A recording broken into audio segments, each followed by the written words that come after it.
Girl, where's my other earring go?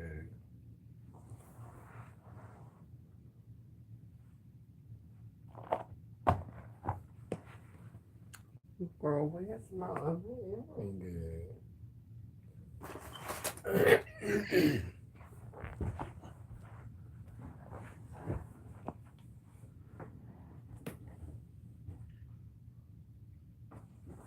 Is that here? Gotta get that paper.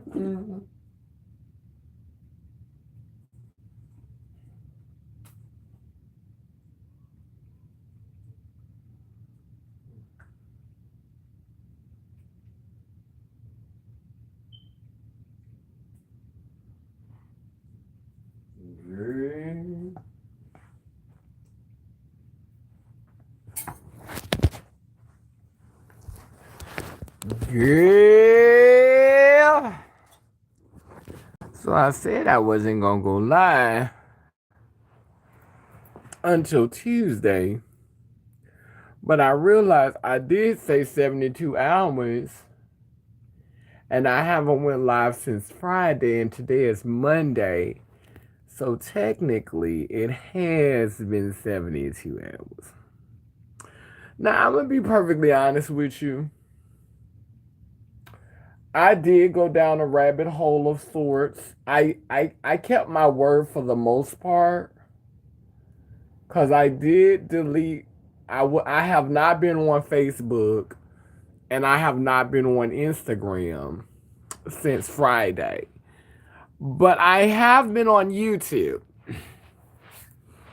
Make sure you click that like button when you come on this live and like this page.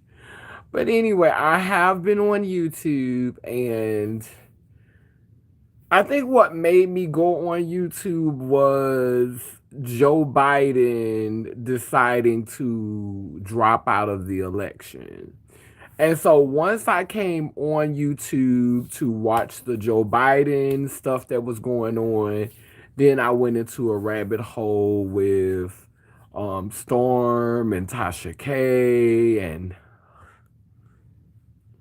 but I haven't really like been watching a lot. Like I would say that this whole weekend I probably have did maybe like a total of maybe 3 hours screen time. Maybe 3 hours of screen time this weekend. Yeah, like since Friday, I probably have watched about 3 hours worth of content. I really haven't been fucking with the internet like that. And I'm glad, cause like it's always something going on the internet. Like, I'm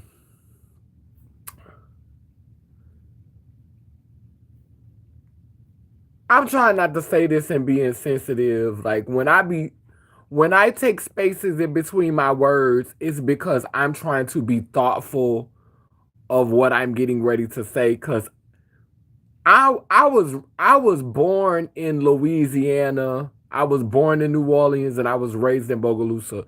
So eating a greasy pork chop is first, like that's second nature for me. That's my comfortable tongue. Like I will eat a greasy pork chop effortlessly. And so in me trying to grow and in me not always trying to speak that way, I try to pause in between words so that I don't just, eat that greasy pork chop all the time. Um Kamala just, hey baby, hey Faith. I'm here. I saw you was live and came on live and came on. Yeah, thank you, sister. Yeah, I have two devices so I can moderate. Okay, baby, thank you. So, so yeah, it's just like I'm like people want to be happy because Kamala is black and Kamala is a woman, but just from what I've seen of her, like I've heard things about her. I've heard things about how she prosecuted black people, and and don't nobody like her in California. Like, yes, purple ones, yes, purple hearts. I've heard all of these things about how people don't like her and people don't mess with her. And I don't know her personally. I haven't done a lot of research on Kamala, so I'm not going to speak about her like I really just know all of this for myself. I just know that I've heard more bad things about her than good things about her. That's what I'm going to say. Like, I've heard more bad things about her than good things. And, for me, it just doesn't feel like she's been very present, this administration. It's like she popped in, for a cameo. Like, this has been, like, she has given me real cameo tease. Like, this whole administration, it's been like, we're going to have a cameo from Camilla. Her name, instead of Kamala, her name should be Cameo Harris, because it's been giving cameo. Like, here come Cameo Harris, giving Cameo Harris, girl. So, I know a lot of people probably gonna be mad because, it's giving Cameo Harris. Oh, girl, your next president, Cameo Harris. Because maybe she will make a cameo, baby.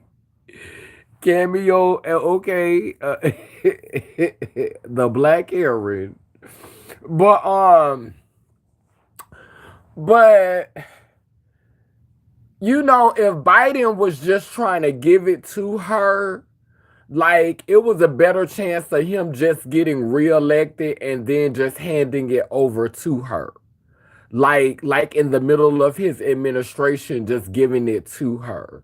And I think that's what a lot of people was hoping that he would do, that he would just go ahead and win the election for her, because regardless as to whether he's senile, if he not fully cognizant, if he not fully present, he's still a white man. And any white man have a better chance than a woman.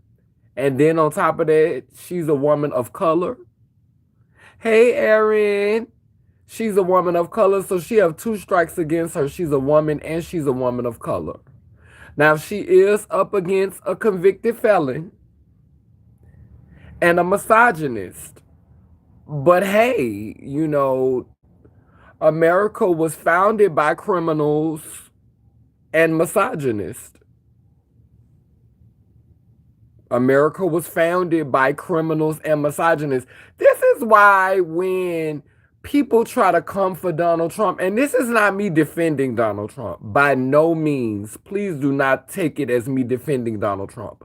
But when y'all say that when y'all constantly saying that Trump is a convicted felon as if that was a slight to him, when the founding fathers of this nation were criminal.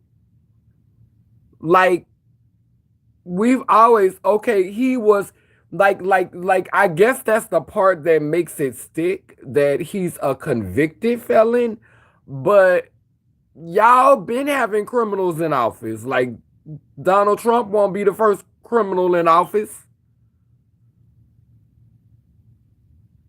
Like, he will not be the first criminal. Like, y'all make it like, oh, the White House, the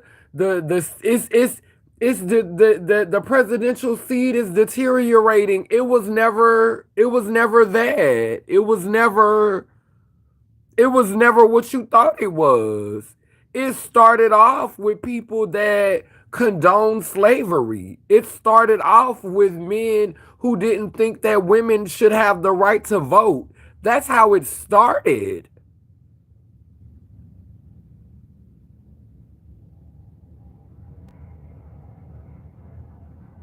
It didn't deteriorate. It's just become more explicit and more overt. They just gotten way more sloppy with it.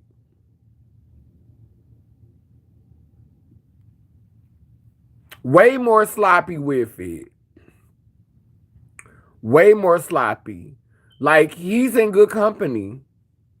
He's in good company. We have never, like, to me, we've lived in a nation for 100 years that has condoned the enslavement, that condoned the enslavement of people, that condones white supremacy, that condones, women not being able to vote until the 1960s. Like, y'all paint Donald Trump as a monster, but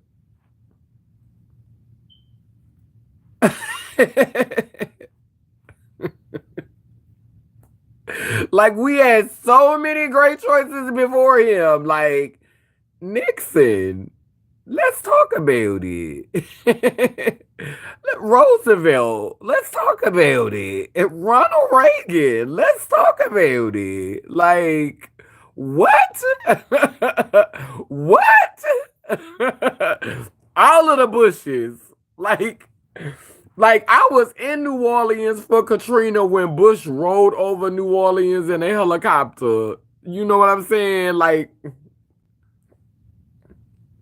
y'all act like this is the worst we've ever seen. Like we loved Clinton, but Clinton was still somewhere getting head in the White House, and his wife and him was calling black people super predators, and we was going to jail for weed, doing 20 and 30 years in jail behind weed. Not a selling weed, now they selling weed in the store while people still doing time in jail for stuff that y'all was charging us for. Now y'all making money off of it.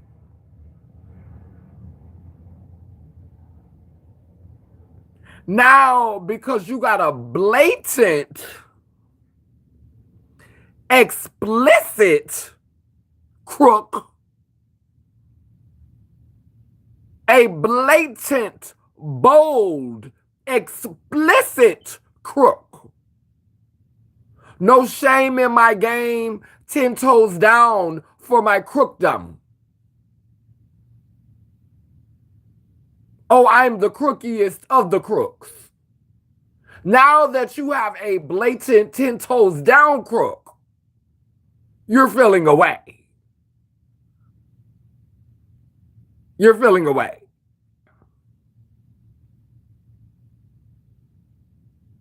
It's okay for you to be a crook. It's okay for you to be a con artist. It's okay for you to be a scam artist. It's okay for you to lie to people. It's okay for you to mislead people. It's okay for you to mistreat people. But baby, have some political strategy with that. Don't just be blatant with it. Don't be a Trump. Don't be in your face. Come on, you gotta finesse it. You're not finessing this. And that's why y'all don't like Trump. Because he's not finessing his hatred, his bigotry, his bias. He ain't finessing nothing. And it's because of everything that he saw before it's because of everything that he saw before him. Everything that he saw before him. Why should he have to mask it? Why should he have to finesse it? Why should he have to finesse it? Just go ahead and put it out there. Just go ahead and do it. We was already this. Trump couldn't be in the position that he's in if they had not created an environment that would sustain him. This is the unfortunate part about this. If he does get elected, because I don't know, like, this is normally I could predict who gonna get elected. Normally I do pretty good on predictions because I knew he was gonna win when he went up against Hillary. Baby, you done put Trump 2024 in the comment section. I don't know how many times. You ain't gonna get too many more of them Trump 2024s. Now I'm trying, you know what I'm saying, to be patient, but you ain't gotta keep promoting Trump 2024. It's like you trying to cast a spell, baby. I understand. I understand that you want him to win. I don't have no dog in this fight because, baby, regardless, I'm over here getting prepared. Because I know one thing, it don't matter who get in there. Bitch, poor people, and don't none of them give a fuck.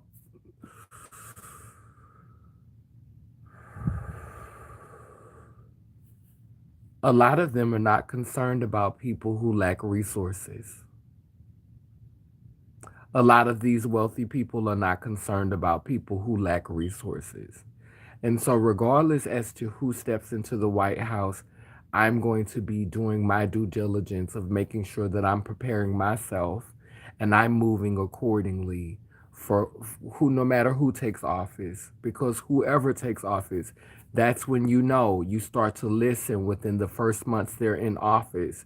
The things that they start to talk about when they first get in there, this is what you do know when the first president comes into office, when the president comes into office, a lot of the things that they said they were going to do, what we know is they never do.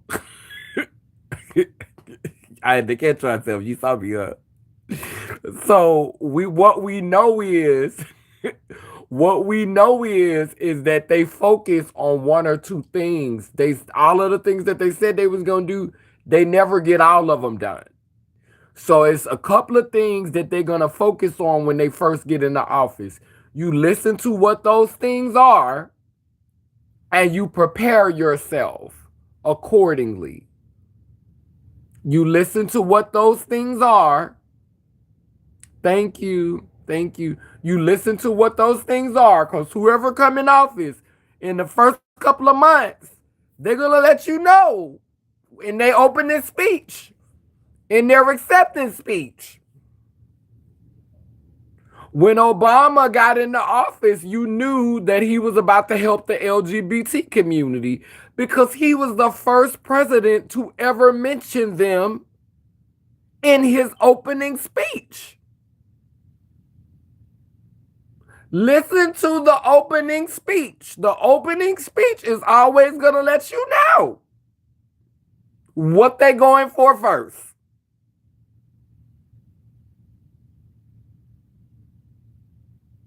You always gonna know what they going for first, because they're gonna let you know right then and there.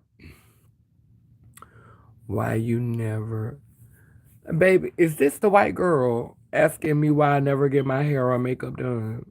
Cause this is what I want to know. Why is you concerned about my hair and makeup, sister?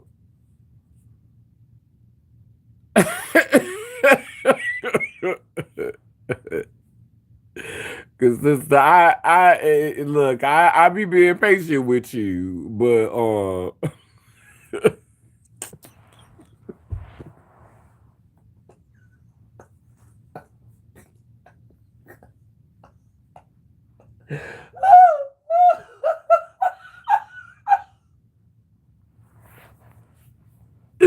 girl, you put Alina is not a sister. If I could, I would block you.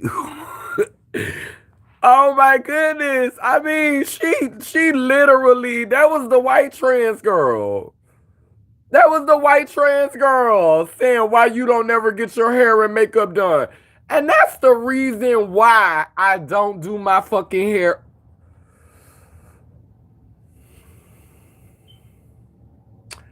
And that is the reason why I choose not to wear hair and makeup, because of things like that, because it's an expectation from some of my Caucasian siblings.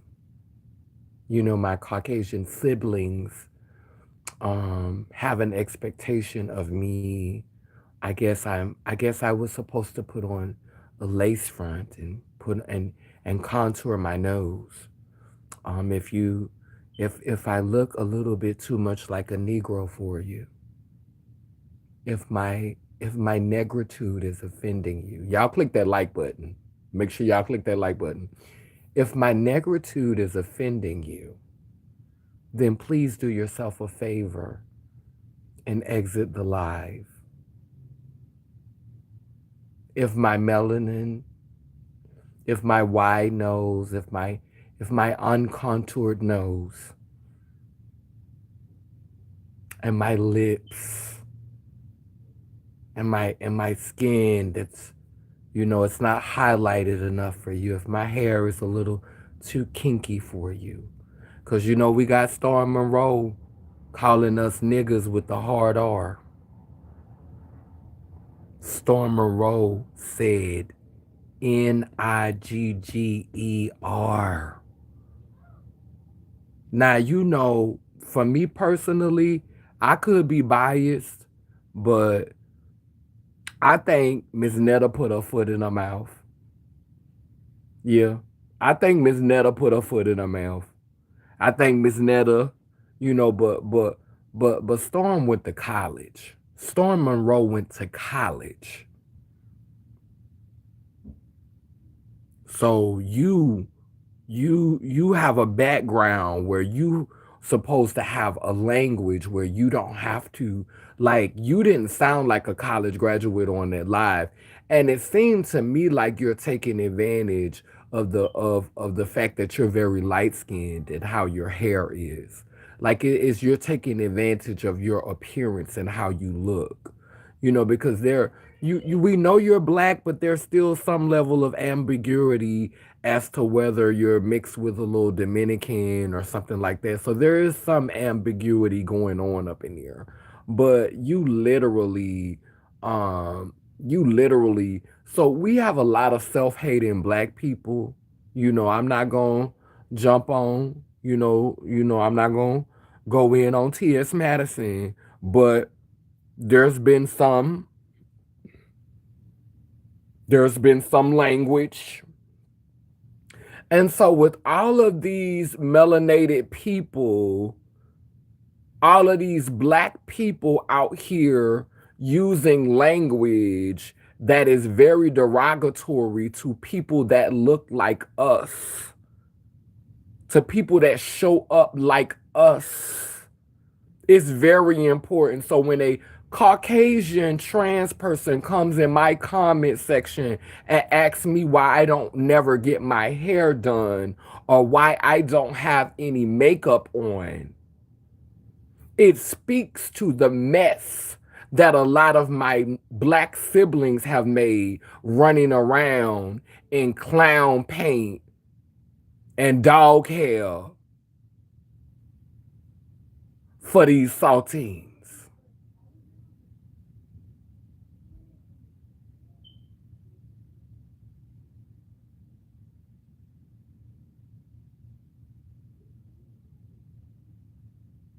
In clown face and dog hair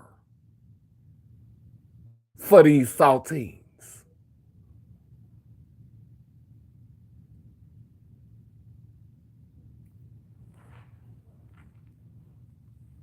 Came in the comment section and asked me why I don't have on any makeup or why I don't get my hair done. The fact that you felt like you could ask me that shows why I need to be sitting in front of this camera without the lace front and without that's why.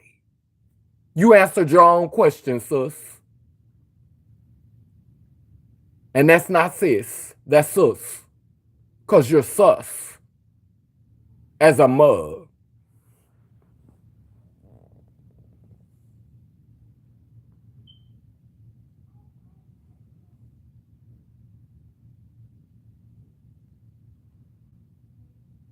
I'm sick of her too. And I'm just seeing her for the future. Sad. God, Elena got all the surgeries and still not happy. Insecure, long penis head hole.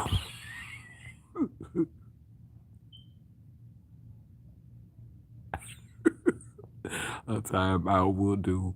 I'm not at the plantation, baby. I got time, boo. Please don't let trolls take over the conversation. You know you're beautiful as we do. You mentioned not having a dog in the race and preparing. I'm curious as to how you are personally preparing. So, I am really legit getting ready to move back to Louisiana, and I'm trying to prepare myself for off the grid teas. Like I'm trying to like, and I think that's why I have managed to like I've stayed humble, you know. I see a lot of people in front of the camera who get in front of the camera and they act like they this and that, and you know they be popping their stuff. You can't sit with me, and you're this and you're that.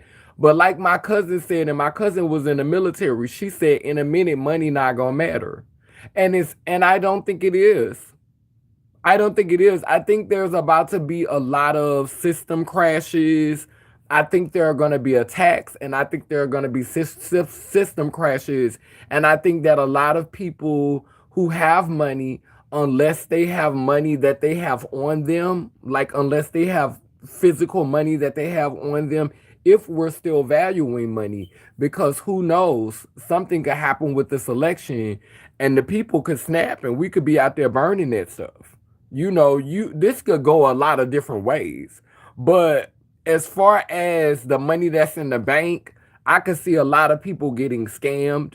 And I think what's going to matter is your survival skills, like knowing how to take care of yourself, knowing how to knowing how to grow food again.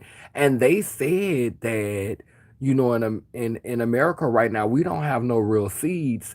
And the reason why I could believe that, they said you can't I think in Louisiana it's illegal to catch rainwater. And they said it's illegal to catch rainwater.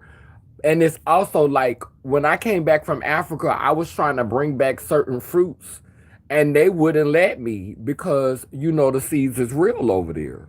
So like they was like confiscating fruit from us. You know, like they are really like on some Hunger Games stuff in America. Like they are really preparing us for that. Like people, like if you don't have access, you're not gonna have access, and what you're gonna be eating is garbage. And it's really a way. It's really like it's gonna be easy to kill a lot of people because you know they don't have to just come in guns a blazing. They could just slowly let people, because the life expectancy for people is going to keep decreasing because of the quality of the food. They're already doing stuff to the water. They already doing stuff to the water. Like we already, like if you paying attention, if you not just completely oblivious, if you not high out your mind and drunk every day, the water not the same, the food not the same, nothing is the same. And so unless you're learning how to, you know, get substitutes from other places and learning how to balance out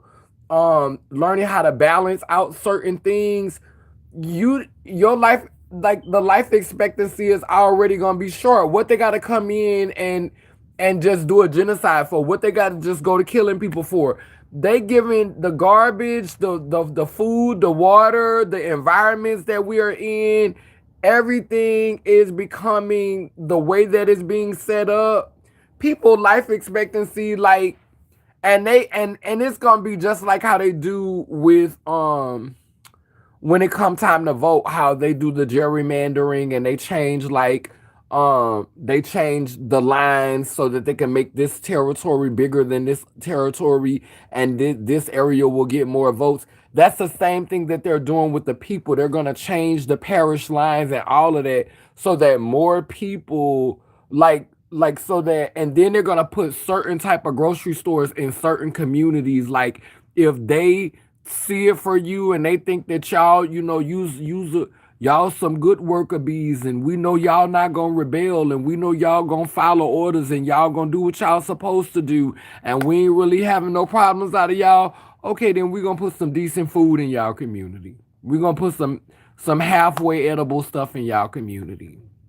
And those of you who we really care less, die tomorrow. We don't care. We gonna put garbage in your community, and the garbage is going to get more and more garbage as every generation of children is born. Kill yourself.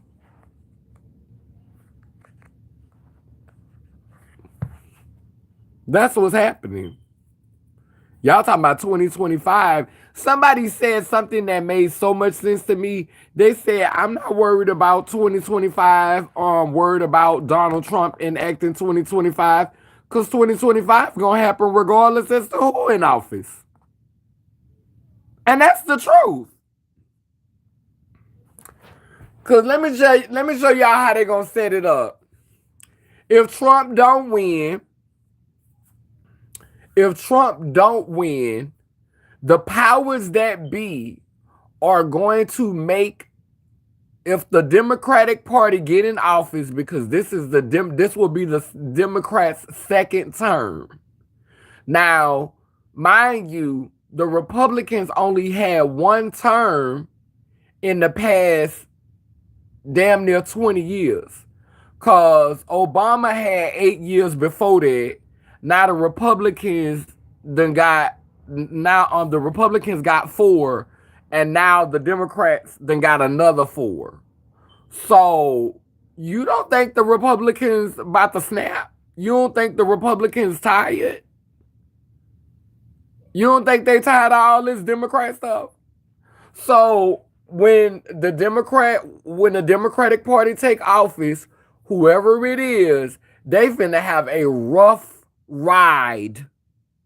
They finna have a rough ride. And that ride gonna be so rough, the people gonna beg for a Republican.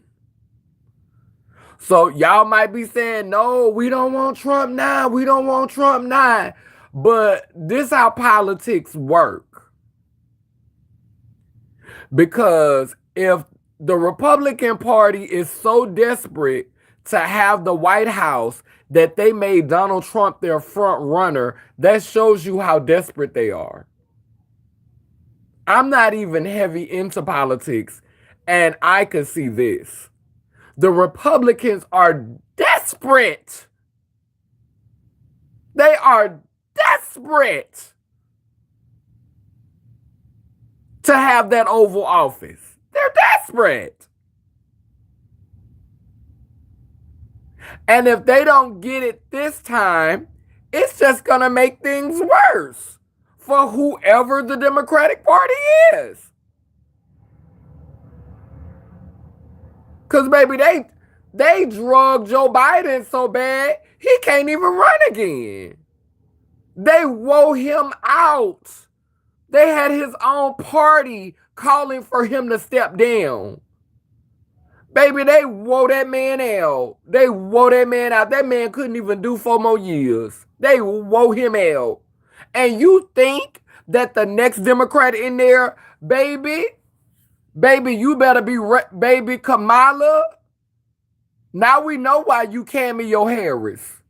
Because, baby, if you is about to be up in that office, you need to be somewhere resting. Because, baby, we saw Obama went in office looking like he was about 45 or 46 years old. And when Obama left office, I would have swore he was going on 70. I would have gave him a good 70, a good 69, 70. When he stepped into the office, he looked like he was 45.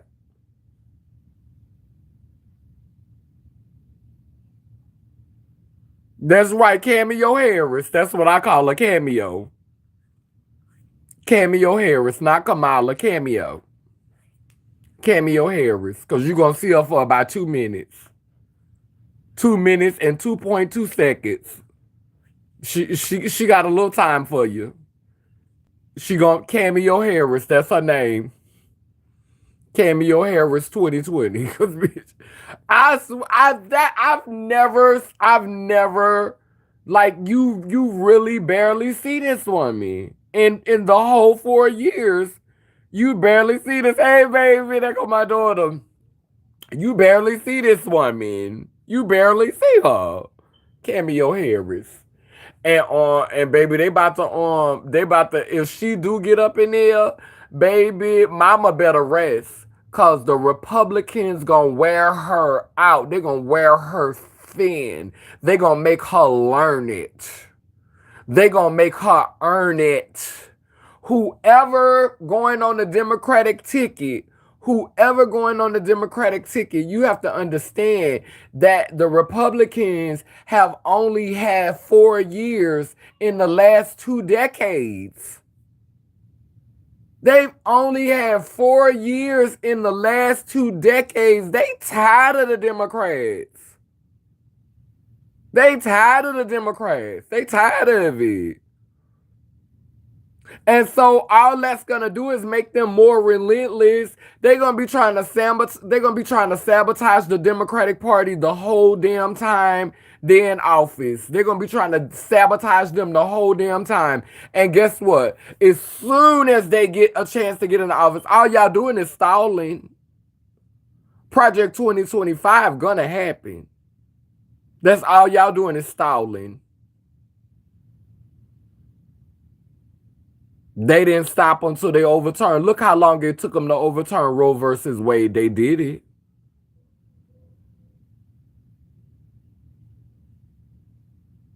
And if they could find a way to take away gay marriage, they're going to do that too. They're going to do that too. And they're doing such an amazing job of letting the internet sabotage itself. Like if you notice, for some reason the algorithm love lower vibrational content. The algorithm loves lower vibrational content. And so what they're doing that intentionally. They're letting the algorithm promote lower vibrational content, mess, arguing, fighting, beef, so that it can self-destruct. When it becomes too out of hand, then they have more license to police it, because then they could say, oh, this is not safe for our children. This is not safe for our families. We're going to have to start removing some things. We're going to have to start censoring more things. We're going to have to start taking more things off. They're allowing the lower vibrational content to dominate the algorithm intentionally. They're allowing the mess, the drama, the arguments, the celebrity gossip, all of this. They're allowing all of that stuff to dominate the algorithm intentionally, so that they can feel justified when they police our freedom of speech. They're gonna let it deteriorate so that they can step in and say that they have to do this to protect the children. They're gonna use all of the negativity. They're gonna use all of that against y'all.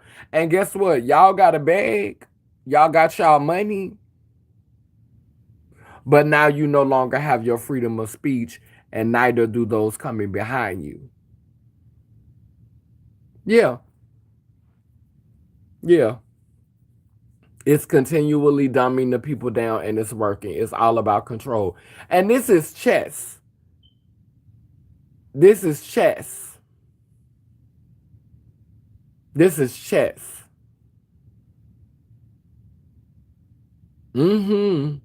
This is chess, honey. This is the long game. And that's how you play it. Let them destroy themselves. Let what Marie Antoinette said, let them eat cake.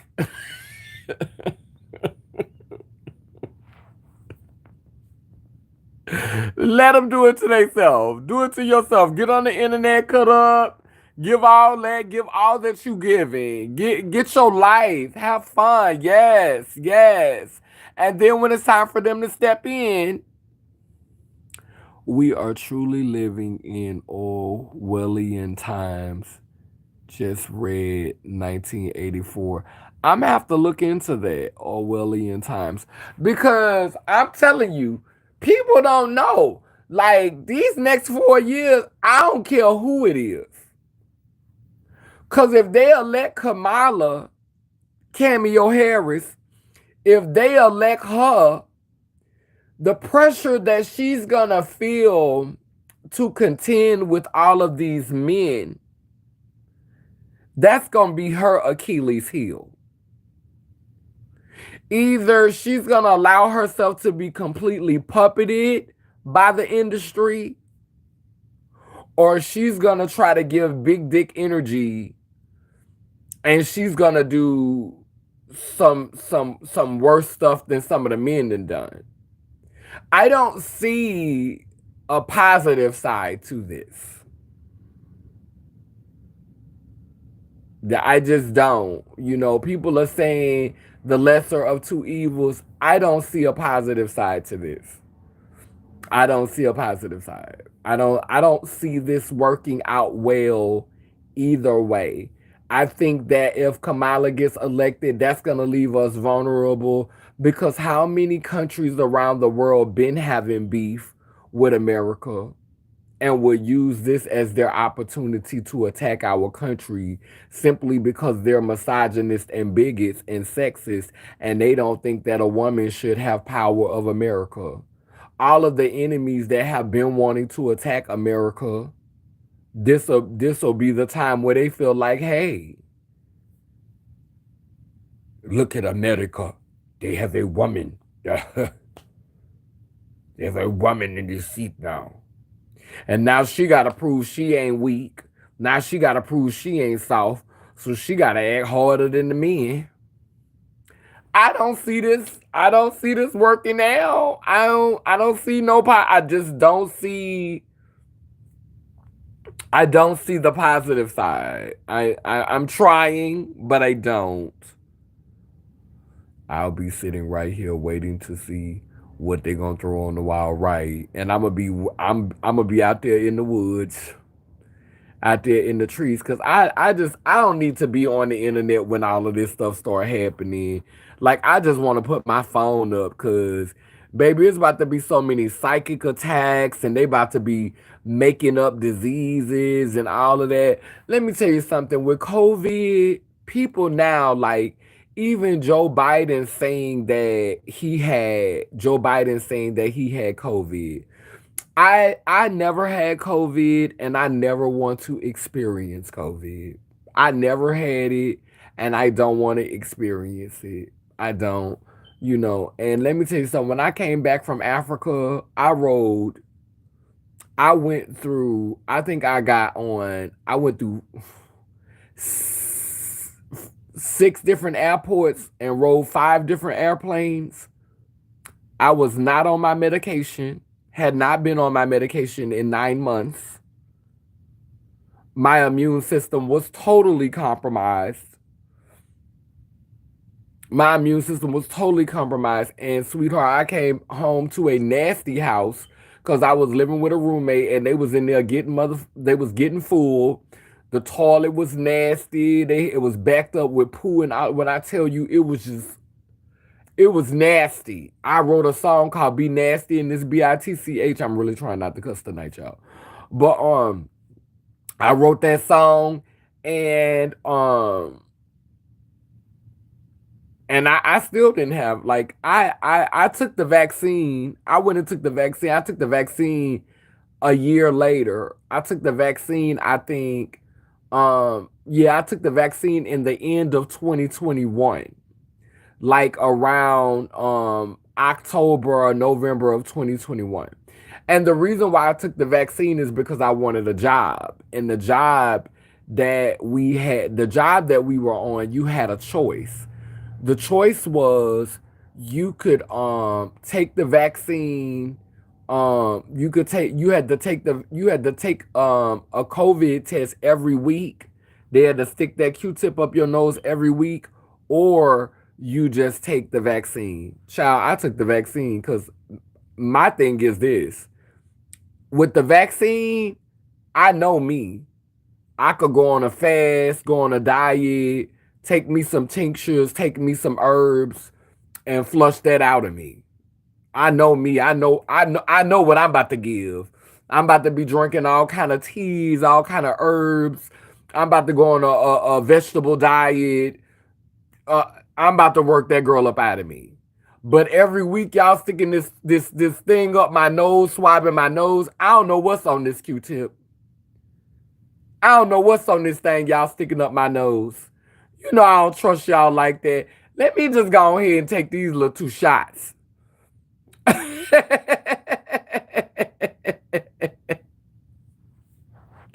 I know one thing I never got like I've been like extremely sick 2 times like with flu like symptoms 2 times since I was 45. And it's because I stopped taking a lot of the vaccines. I when my doctor talked to me and my doctor be like, "You gonna take this vaccine? You gonna take this?" I'd be like, But if you're not taking care of yourself, like if you're not a person that's health conscious and you don't have good balance, then you may as well take it. I mean, what harm could it do? Like, but if you're a person who's health conscious and you do try to make healthier choices and you are conscious about the things that you're putting into your body, then sometimes you can opt out of those things. I have a good relationship with my doctor. They be trying to run all type of tests on me. I do what I'm comfortable with. I do what I'm comfortable with. Certain things like they was asking me the other week talking about they wanted to do a test on my they wanted me to dookie in a cup and a dookie in a cup and put it in a bag and give it to them so they could run some tests on my dookie. I'm not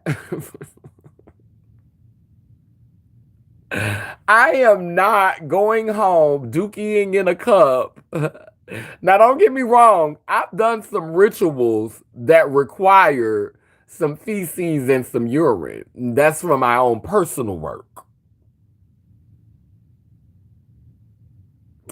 But traveling on a train, no. Because when I do that type of work, I'm doing it somewhere nearby. So I ain't gotta get on the train with no dookie in a cup and be riding with dookie in a cup. Like I'm not finna be bringing no dookie in a cup to the hospital. Like y'all tripping. Like I'm not finna put my dookie in a plastic jar. I'm not finna go home and dookie, put it in a plastic jar, put it in a paper bag, and just be traveling across town with some dookie in a cup for y'all. I'm not about to do it. Find somebody else to do it. Find somebody else to do it. I don't know what y'all gonna do, but I know I'm leaving the country and going to Canada. Great drawings. It's paintings, actually. Drawings are black and white. But thank you, Serge. Uh, Me too. I'm getting ready to grow my own vegetables. If I wasn't in New York, I would have a farm because Kaneen, we are in trouble. Baby, I don't know where you gonna get your seeds from. A dookie test is crazy, huh? Ink, don't write a check you can't cash. So many people have that they said that and they are still here. You'll be just fine. Ew.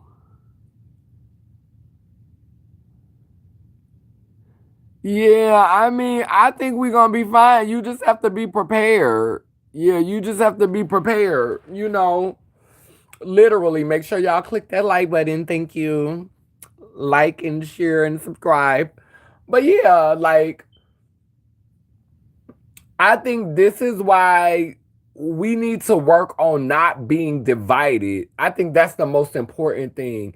And that's one of the reasons why I'm like in this space of not really like I'm not as active on social media. Thank you. I'm not as active on social media because um I am starting to focus more energy on developing community physically again. Like having physical community, like that's what's important to me. Like I'm starting to transfer my energy, like preparing myself, like to just like really, really, really like Like, and I've been doing it the whole time. Like at one time, I was focusing all of my energy into my social media family. Like when I used to do YouTube videos back in the day, and this is something that my mother had helped me to reminded me of. And I said this before. I have videos that are set to private where well, one of them is not set to private. And I was at the top of the Google search engine for a while when I did the video about the first black sex change. It was the first black trans woman who got a sex change in America, and her name was Delissa Newton. That video, I think, got like 270 something thousand views. And it was at the top of the Google search engine for a long time. Like when you Google the first black sex change, you would have thought it was me because my picture was popping up. And then that's when a whole lot of other trans stuff started coming out. That's when Laverne started to get bigger.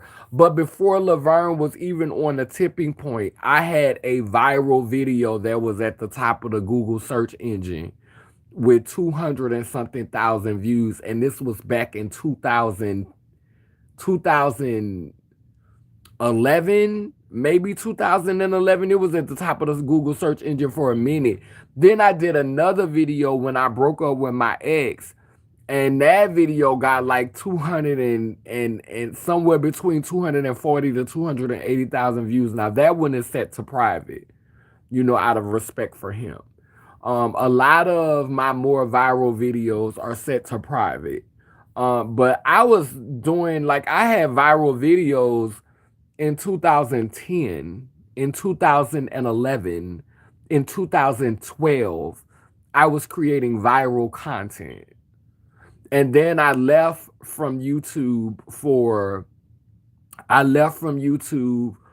about 6 or 7 years, and I was doing most of my ranting on Facebook. I was doing most of my content on Facebook, because YouTube has always been a more mainstream platform for me. Like Facebook, when I started doing Facebook was more about connecting with my family and people that I had been knowing for a really, really long time. And so I felt more comfortable being extremely vulnerable on Facebook. I would not be as vulnerable on YouTube because YouTube was like, Facebook wasn't censoring us like how Facebook censors us now. Like Facebook, we saw some stuff on Facebook back in the G.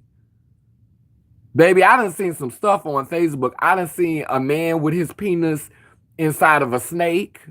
I done seen him. I don't know if all of y'all remember when the little girl and the grown man, and he was doing that to that little girl, and the video was, y'all know if y'all remember, that traumatized the whole internet. Like Facebook used to be raw. Facebook used to be raw and uncut. Now Facebook is a lot more policed. And so the things that I wanted to say, I didn't feel comfortable saying. And the live option came to Facebook first before the live option came to YouTube. And so you couldn't go live on YouTube. You had to do a video. And because when I first started doing content, I used to always edit my videos, and I used to take my time and do all of my edits. And for a season, I just didn't want to edit videos. I lost my love for doing all of that. I lost my passion for putting all that work into it. I lost all of my passion for putting all that work into it. And it was because they weren't it was just because I just didn't feel like I could be as free as I needed to be. And I was going through a transition. Like I was transitioning from where I am now. Like I was a Christian when I first came on YouTube in 2009. I uploaded my first video in 2009. I was not in it. I really honestly wanted to be behind the scenes. I wanted to be I wanted what I initially wanted to do with my YouTube channel was I wanted to create stories about spiritual stories, something like what Tyler Perry does. But I wanted to use queer people. I wanted to use the LGBT people. I wanted to use trans people. I wanted to use lesbians. I wanted to use gay men. I wanted to have a whole cast of queer people, and I wanted to tell stories, and it was going to be like the other side of the game. Like, we have all of these stories, these heterosexual cis stories and all of these normal binary hetero stories. I wanted to tell a story that was the other side of it. I wanted people to get to see what we go through and people to get to look into our world. And so that was what I wanted to do with my platform. I wanted to share my stories, and I wanted to share it through creating stories, and I wanted to be behind the scenes, and I wanted to put on the production, and I did a little bit of that at first. I had to delete a lot of those videos because YouTube was about to take the channel. But and I wanted to just come on and kind of like do a wrap up and explain the story and explain what it meant. But people started co-opting, because the movement was really growing in Louisiana. And so people started coming in and they co-opted the movement. Like they started taking community members from me. They started taking my tribe from me. They started breaking my tribe down. And you can't get mad at girls for leaving you. You can't I can't get mad at none of my trans sisters for going out and finding opportunities and for taking opportunities, because a lot of us, we came from sex work. We came from, survival sex. Like we came from that. And so when someone offers you an opportunity, in Louisiana to do what we were looking at as honest money, because we have all of these negative views about sex work because of the Christian, how the patriarchal Christian gaze has taught us to look at sex work. And so we're condemning sex work, at first, and like we want to be decent and respectable human beings in society. I'm being sarcastic. Hey, 100% pure love.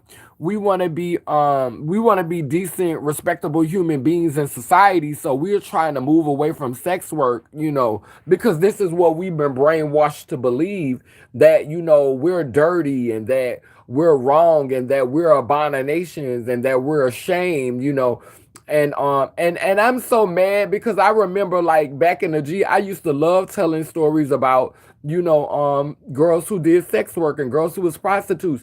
And people would come on my platform and they would be like, why you always telling stories about girls doing sex work? Why you always telling stories about girls being prostitutes? Because that's what I know.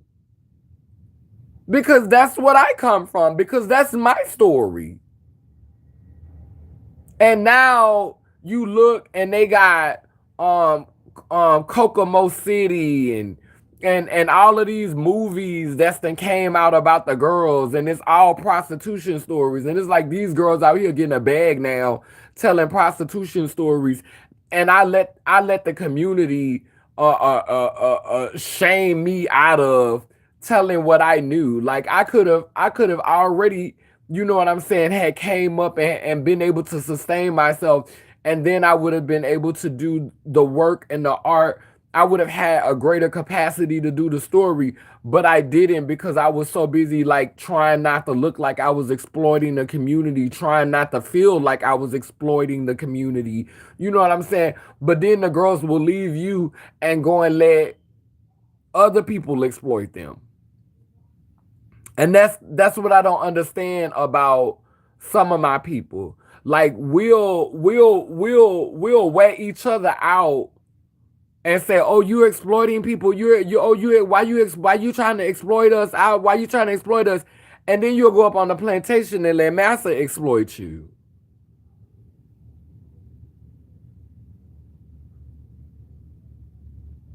Well, girl, I would think that I would. have I would at least be more thoughtful of you. Like, girl, if somebody gotta exploit you, when you want somebody to exploit you that at least had your best interest in mind?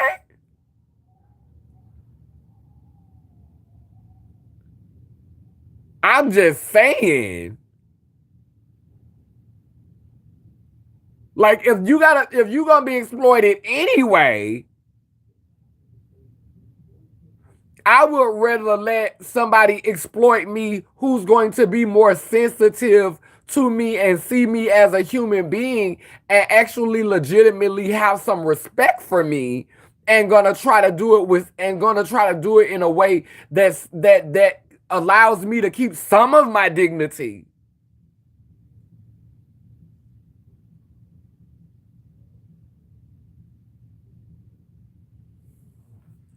Please don't tell me this is some self-hating Negro in my comment section or some right, cause I really honestly don't feel like it tonight. I done already had to deal with one of y'all. Like, this not what we talking about right now. We talking about how we need to do better at showing up collectively and how we need to stop letting these colonizers, these con artists, these grifters, these self-hating black people divide us. I'm gonna say that again for the people in the back row. No, I think they was trying to read. Yeah, yeah, yeah. With a name like Bed Feet, and you worried about my hair. But that's the conversation that we really need to be trying to have. That's the conversation that needs to be important to us. Is how can we come together? How can we stick together? How can we stay together? How can we show up for each other? And how can we be committed to that? Because, honey, if when two or more are gathered, the divine is present, honey, and we need to start standing in agreement, both physically and spiritually. And it's powerful to be over these airwaves, but it's a whole other another thing to physically share space with each other. See, the church used to be that. This is why miracles actually happen in the church. This is why so many people have testimonies of being healed and it being a miracle that happened to them in the church. Because you do have alchemists in the church. You do have Freemasons in the church. You do have witches and warlocks and all of that in the church. And they know how to channel that energy from people and to use that to create that healing. And then these people are coming there with the intentions, believing with their whole heart. That's a huge part of it. This is another reason why COVID was able to do what it did. This is the whole reason why COVID was able to take like it take. Baby, they put that thing out there and COVID was probably the flu.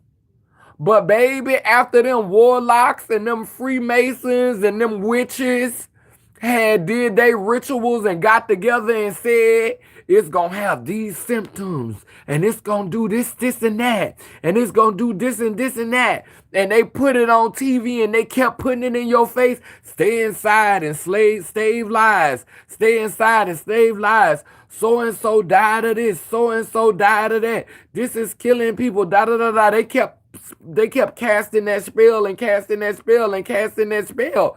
And honey, it manifested. Do you know that over 80,000 people already died? 80 to 100,000 people died from stuff like the flu. Another 100,000 people died due to malpractice. This shit happens normally, regularly. Then we're not going to talk about how fentanyl had coincidentally came out around the same time that like fentanyl literally had just came on the scenes months before, and people was dropping like flies from fentanyl. All of those deaths could have been calculated together to give us the numbers that we had for the deaths. They could have pulled those numbers together.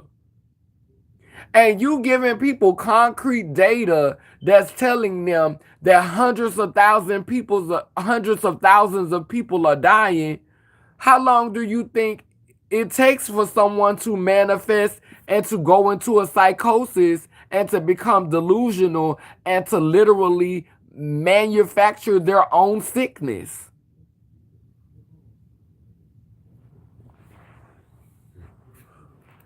Then they wouldn't let us go outside, and they was outside putting up towers, and we don't know what kind of frequency those towers were emitting. They was introducing that 5G. After detailing an experience you had at No AIDS Task Force, I ended up volunteering there for a year and a half, attempting to bring change from the outside. Oh, Miss Bubbles, you live in New Orleans? Population control. They tried but failed. Trump 2021.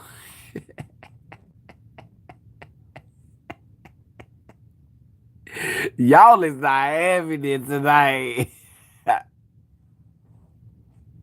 Y'all is, baby, my moderators is not having it tonight.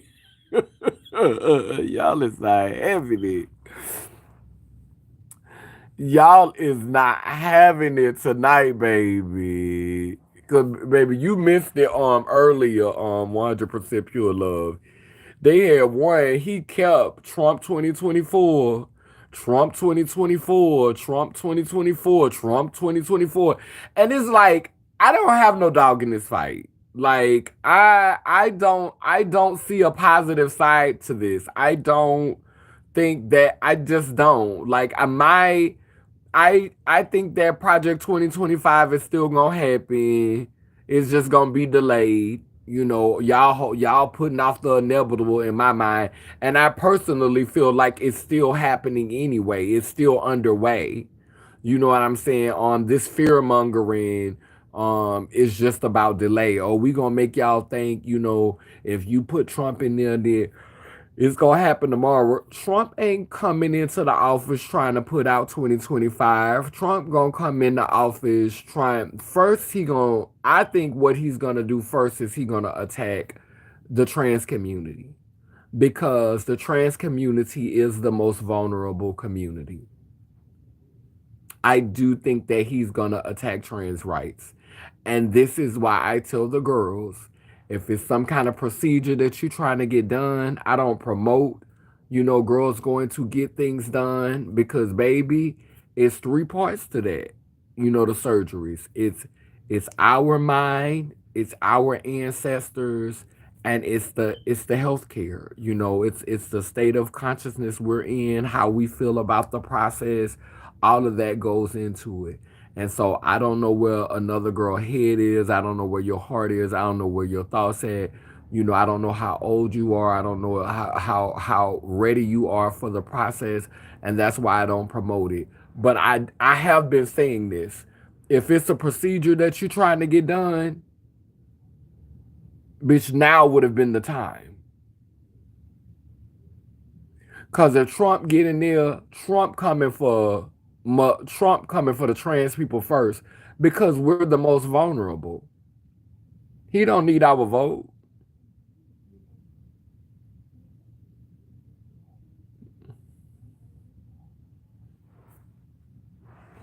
He don't need our vote. And a lot of a lot of the wealthy gays will vote for Trump simply because Trump is doing things to help rich people. They'll go against their own. They'll go against their own because Trump is giving rich people cutbacks and giving them breaks. So like the LGBT, the wealthy rich, the rich, the Caitlyn Jenners. Oh yeah. Trump all the way. Once you reach a certain tax bracket, because they want to be able to get away with the same things he's getting away with. They want to be above the law.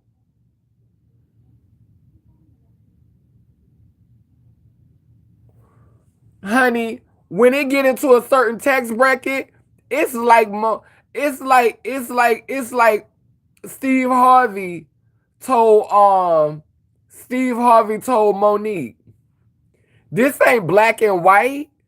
This the money game. This ain't gay and straight. This ain't black and white.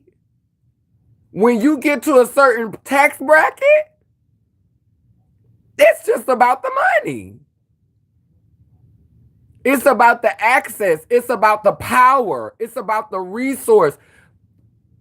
Arguing over gender and sex and color and race, that's something that broke people do. That's something that middle class people do. That's something that people who don't have a lot of money, like you having $1 million or $2 million, that's not money to some people. You just barely a millionaire. Child, you still with the commoners with most of them. But when you start having access and wealth like what Donald Trump got and connections to resources like he got, like the people, the players that supporting him and putting money in his pocket, they're not arguing about sex and gender and race. But what they are, all of them probably can agree upon, because in order for gays to get to a certain level, they become more, they mask it more. Just like even for Caitlyn, who was Bruce Jenner, and this is not me, I'm using the old name to make sense of the story. Bruce got tired of showing up in that way because he was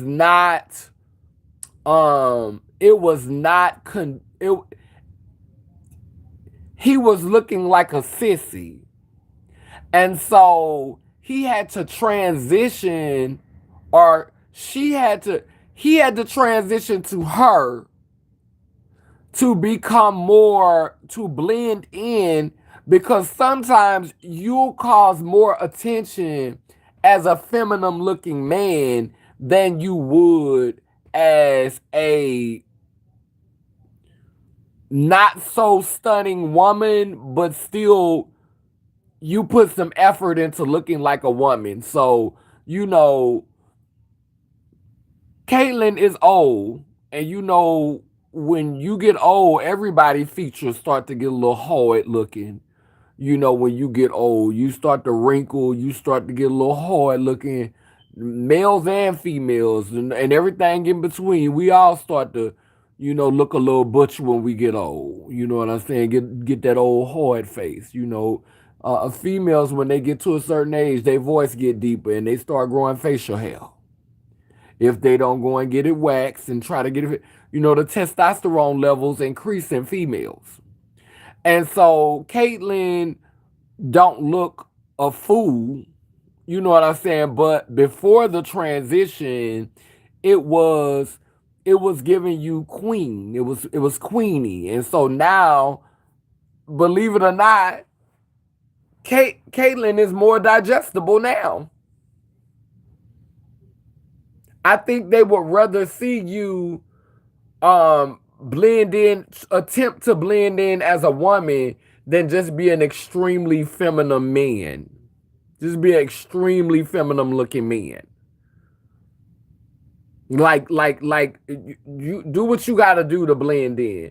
And I think that's what it is when you get into a certain tax bracket, because you know that's how it is with the white white gay men. They don't want to be around no flaming, you yes girl, yes honey, work. Like that's not the symbol of wealth. Like you a flaming ass, you flaming, and I'm not putting it down. I'm not shaming it. I'm just telling you that this is how I see elitism. Elitism is about blending in. It's about some of the wealthiest people, are the most modest. Billionaires are some billionaires are the most modest. And so when you get to that level, it's not about standing out. It's about blending in. And I could see that being a survival strategy, because if you're a wealthy person, you want to know how not to draw attention to yourself. You want to know how to be invisible. Baby, I'm worth billions of dollars. Why do I want to stand out? Motherfucker might get an opportunity to rob me. So I'm not, bitch, I'm gonna get a fly swatter for your motherfucking ass. But somebody might try to rob you. Literally. Somebody could try to rob you. So I just think that being incognito, being modest, being low key, like those things. And so if you're a queer person and you're extremely feminine or flamboyant or drawing a whole bunch of attention to yourself, wealthy people don't want all that, like super wealthy people don't want all of those shenanigans. They don't want all those shenanigans. And so when you get to a certain level of wealth, your money speaks for you. Your you don't have to flaunt it, because bitch, your money speaks for you. The opportunities that you could create or block, the access you could give or deny, the portals you could open or shut. Ma'am, I don't need to have on labels and bags, and I don't need to do all that. That's for you commoners. That's for you who are aspiring to this level of wealth. But from where I'm sitting, ma'am, I could buy that whole store. I could buy the designer who designed that for you. I don't need to buy the bag. I can buy the designer and have them only work for me. Who's the chief designer at Louis Vuitton? You don't work for them anymore. You work for me.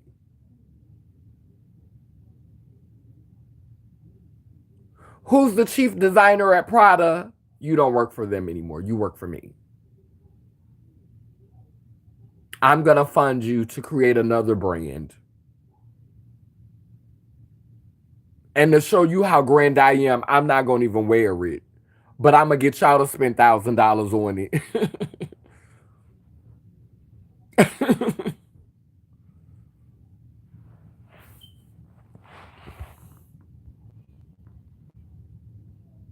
Energy is real. People don't understand how we can manifest anything.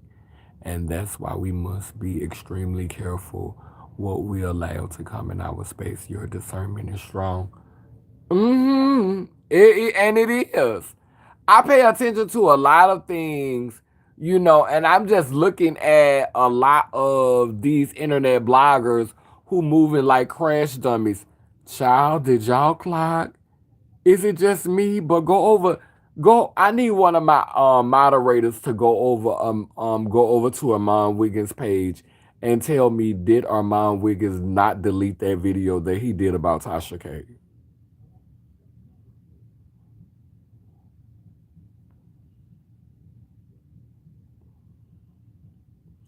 I need one of my moderators to confirm this because you know I'm almost 50, so I might be looking at it wrong. But I went over there looking for the Tasha K video, and it's no longer up. Now the bloggers then took it and run with it, but it's no longer up now. So I need you to go over there and look and see if you see it, because in the title he had the wig on. He had the wig on, and he said something about her in the title, and it's no longer there. I didn't see it, so you tell me. Hmm. Yes, sure ain't, Mom. It's always going to be something. I'm not worried. They just want us to be scared and spend more money. That's right. Yes, I'm from New Orleans. I saw you on the broad bus. I wanted to speak. You were on the phone. Oh, okay. Baby, my surge is in April. Oh, okay. Well, that's early. You got time. None of them do for real, for real. Oh, enough with the rich. Okay, we tired of them bitch barbecue the rich.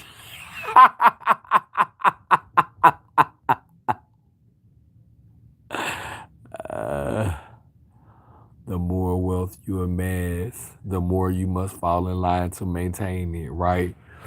I told you it was no longer up. I told you it's gone. You think he might have saw my video?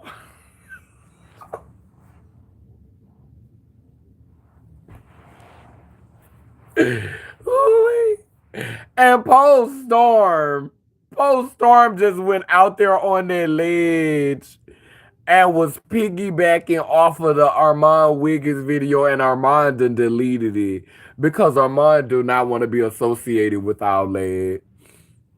Armand do not want to be associated with that.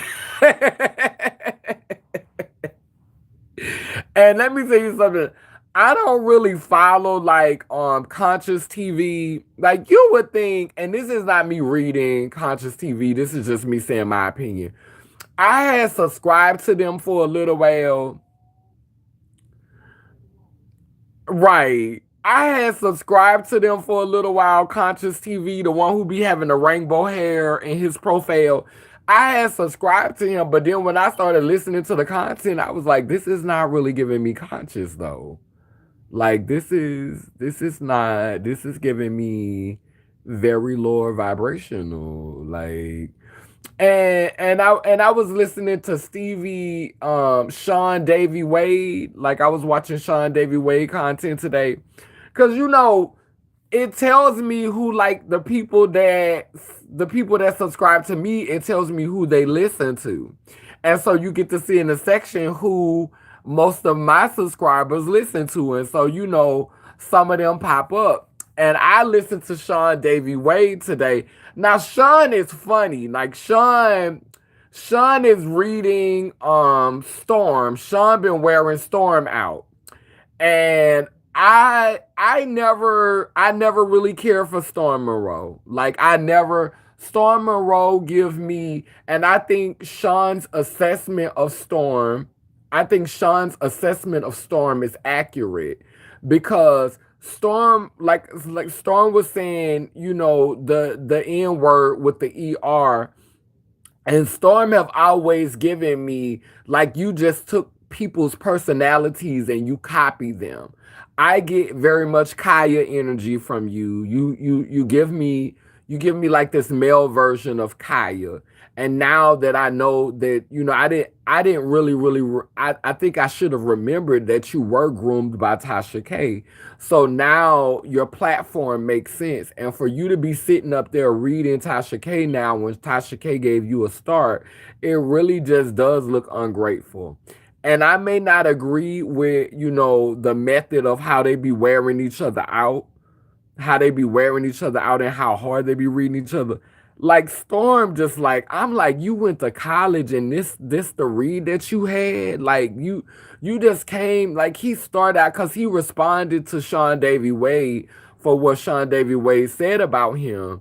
And he just started off the live just cursing. Like he went to the gutter and he was like just saying a whole bunch of curse words and saying nigga with the ER. Like it was just like and I'm like, y'all putting out all of this negative energy on the internet right now.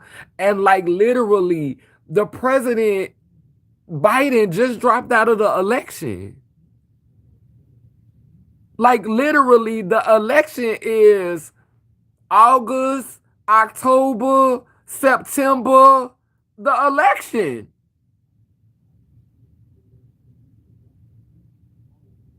And this what y'all doing?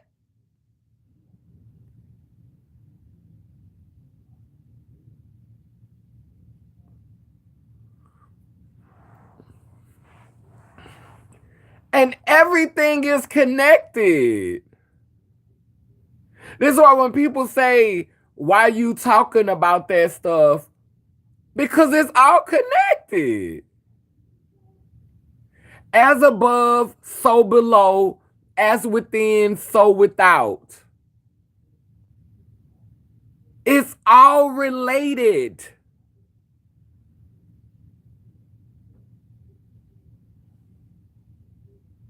It's all intertwined. Everything is a reflection of everything. That's why I talk about it, because it's a way to simplify the political conversation. But we are a product of our environment. The way that these bloggers move, the way that they moving out here in these YouTube streets, it's a direct reflection of what is happening in our politics. And I hope we're not waiting for the government and for these celebrities to model something decent for us. Because they've already been bought. We have to stop lining up to be like them. It's time for the below to become the above. Let me say that again. I hope that we are not expecting for these celebrities and the government to model for us something decent, because they are already bought. It's time for the below to become the above. The first shall be last, and the last shall be first.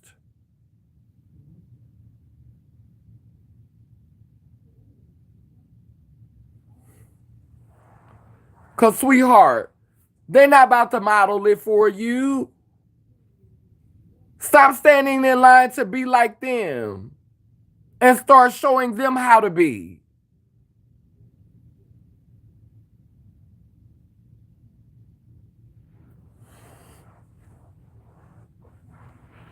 I'm so thankful that it's just not in me to be no follower. And if I'm gonna be a follower, I'm not gonna follow that.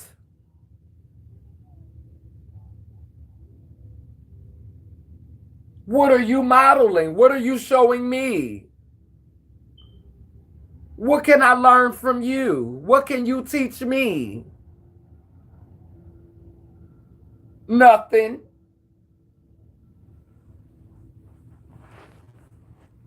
Nothing.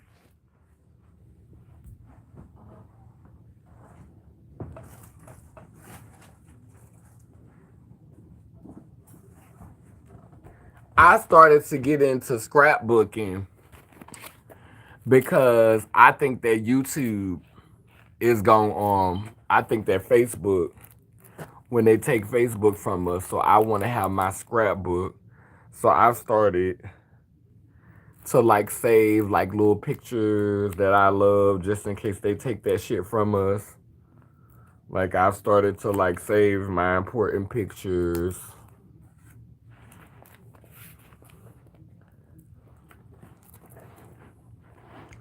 Yeah, I just be saving my little scrapbooks.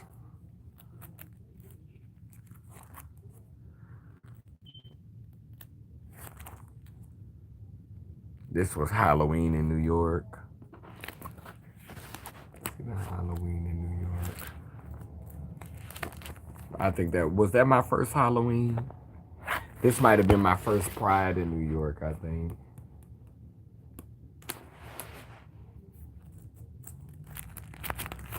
This is one of my paintings. This was when I was on Ricky Lake. When I was 21, I was on Ricky Lake.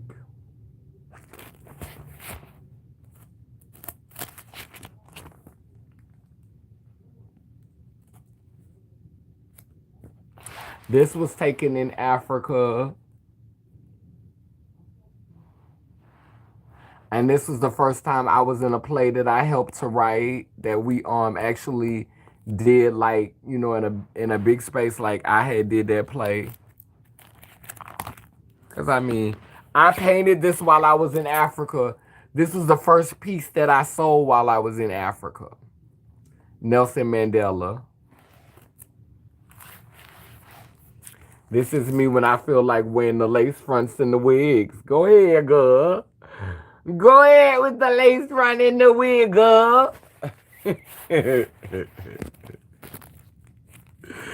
Yeah. Oh. Yeah. And this was an arts program that I had at Nairi in New York, and this was one of the women who passed. She was special. Everybody liked her. Everybody loved her. Miss Delana. Yeah, but I'm getting ready to light a candle now because we've been on here for a second. Yeah, I gotta keep filling this up. But I try to save all of the stuff that's special to me in it.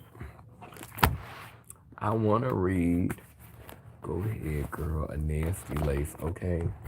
Like, subscribe, enjoy yourself. This is an amazing YouTube channel. Great content and positive energy. Thank you so much.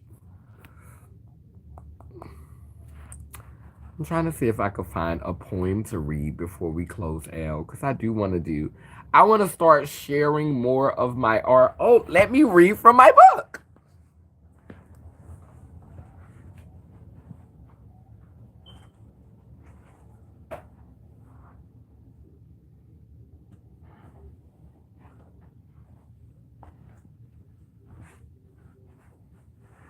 Okay, so this is my book. It is called Becoming Purple, my personal Bible of recollecting reflections. So you can find this book on Writers Republic, or you can find it on Amazon. I would prefer you get it off of Writers Republic because I get a larger percent of the cut. But this book is a story about my journey as a whole being. Yeah, my journey, and it starts off from my childhood, focuses on that. But it is called Becoming Purple. I took this picture while I was in Africa. And I loved this picture, and I thought it was perfect because it's a black silhouette, but like it gives you like a purple tonish, a purple tone. And so it's because, and I titled this My Personal Bible of Recollecting Reflections because, you know, as a person who's had bottom surgery, um I went through some issues with this area down here, not having the depth that I wanted it to have, because when I first had the surgery, I did not feel comfortable um dilating, because the Christian religion had done such a number on me I felt perverted. I felt nasty. I felt weird because I was dilating. Because you have to dilate to keep, to keep the cavity open, to keep the hole open. And so, because I was dealing with shame because of the religion, I lost depth. So I did not have all of the depth that I was supposed to have because I was not dilating the way that I should have. And so that put me on a journey to find a spirituality and a practice that allowed me to exist with um, conviction, but also purpose. You know, now I don't exist in a place of self hate and torment and feeling like an abomination. And that's what this book was about. It was about accepting all of me. It was about accepting my dark, my light, my masculine, my feminine, my chaos, my order. It's about learning how to embrace everything that is in you, and learning how to do that work on yourself, learning how to heal those parts of yourself that this matrix teaches you to oppress and suppress. And if you are oppressing and suppressing parts of yourself, then I promise you, you will be complicit in oppressing other people. And this is what I believe. I believe that suppression creates perversion. So if there's a part of you that you are completely suppressing, and that you are not willing to speak on, and that you are not willing to talk about, then it becomes a perversion. And that's what I think. I think that you should be able to say, uh, I'm I'm 47 years old. If I see a young person and they're 19, 18 years old, and I say, boy, that motherfucker know they fine. Like, saying that doesn't make me a pervert. Now, trying to go and have sex with the person, or trying to go and be with them, that's perverted, because what this young child can do for me, I'm almost 50. Not unless they came from a third world country and they got married when they was 13 or 11 years old and they had a hard life or something, then maybe. But if you just had a regular sheltered sheltered American upbringing, what can this little child do for me? You know what I'm saying? So I don't think that the thoughts are necessarily perverted. I think that the acts, I think when you start to act on it, I think it's human to have thoughts that other people might say, "Oh, child, that's inappropriate," or "Why is you thinking like that?" Yeah, I think the thoughts, okay, you had a thought, but when you act on the thought, then that's when we have to really say, "Okay, what's the tea? What's going on here?"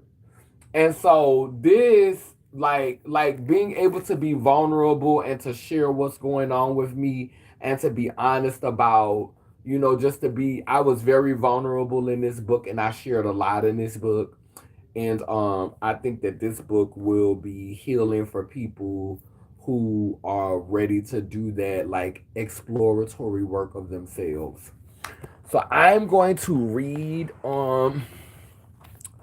read something from this book. I'm trying to figure out which one I want to read.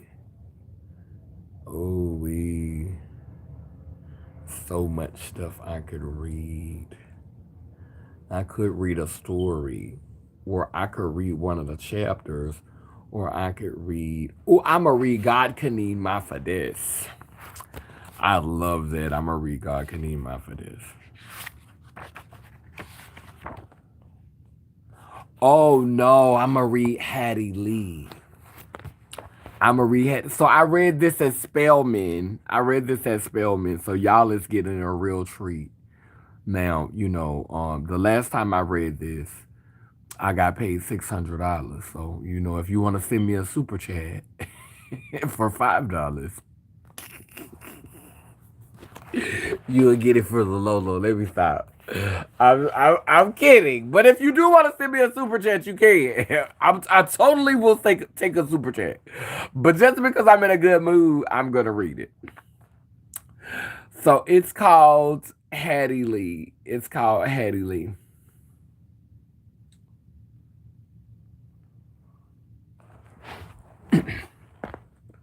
I need to get where my mic at.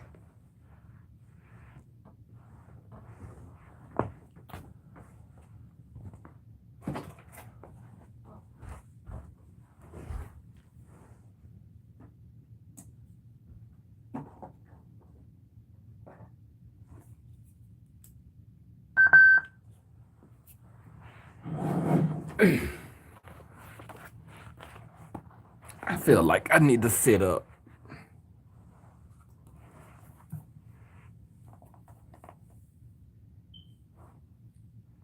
My name is Hattie Lee.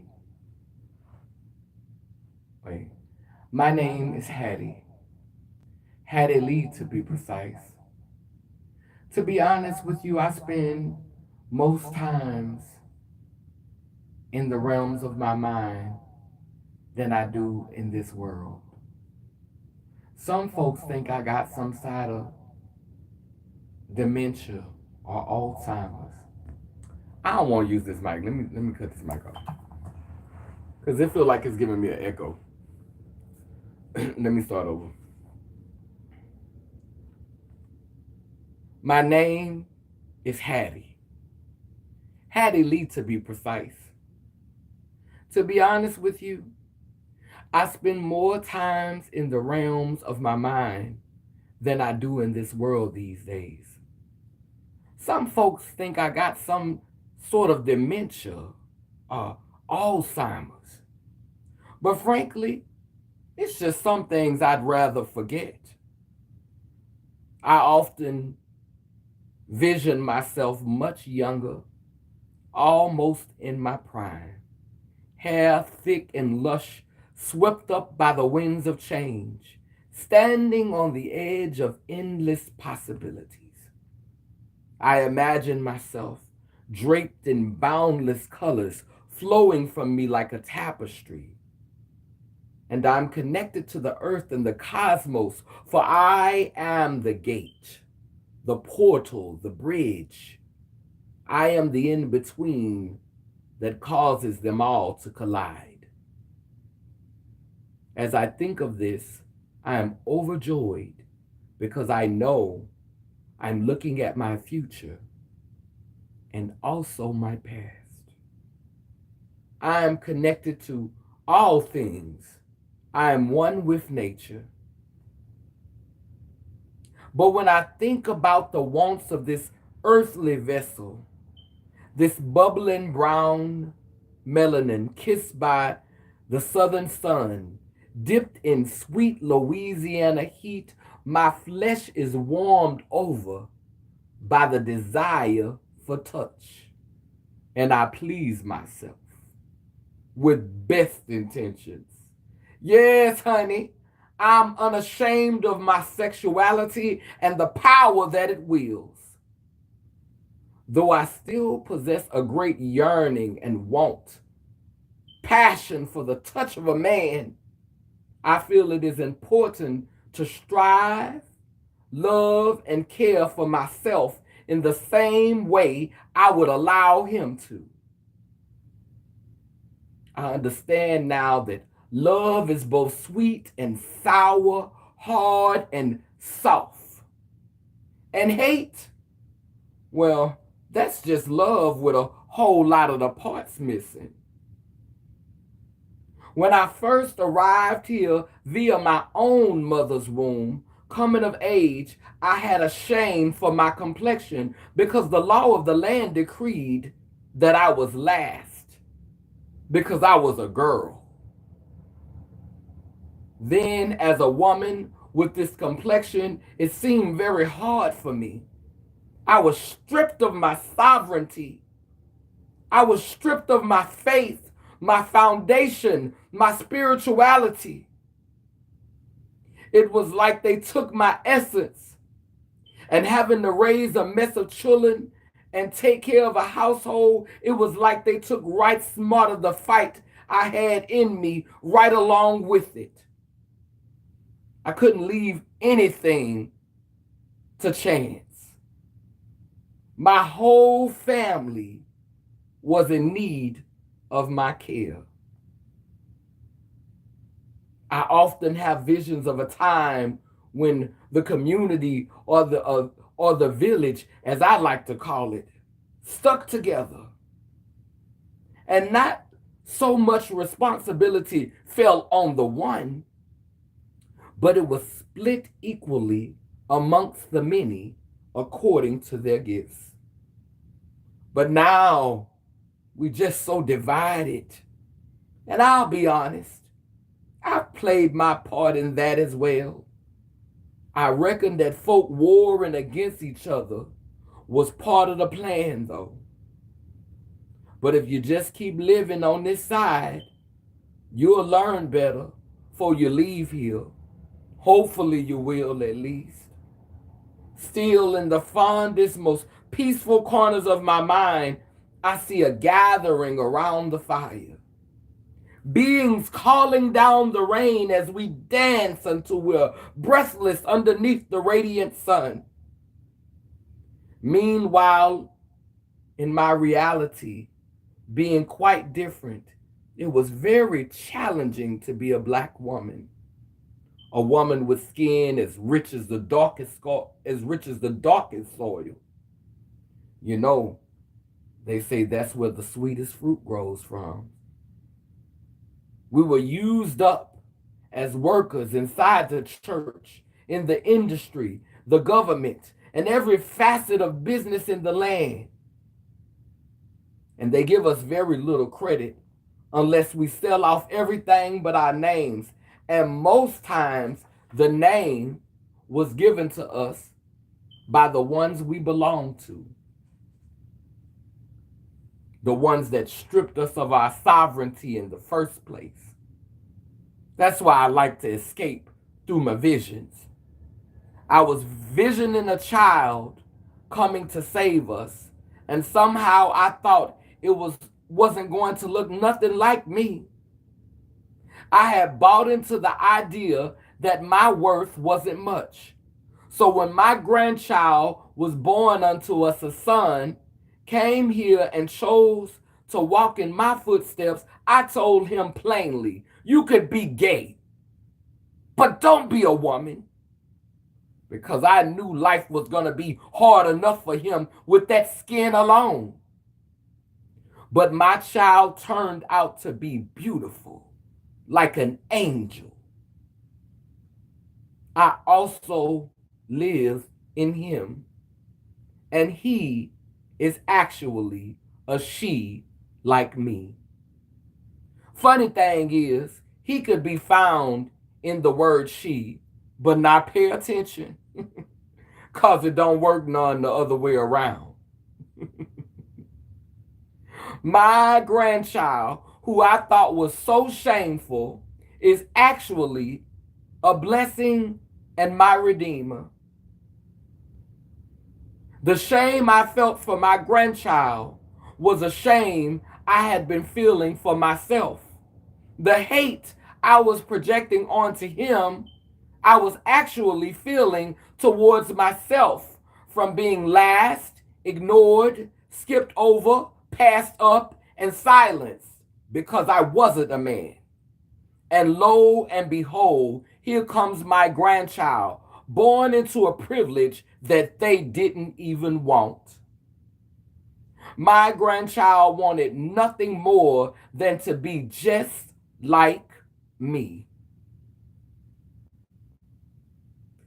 Just like me.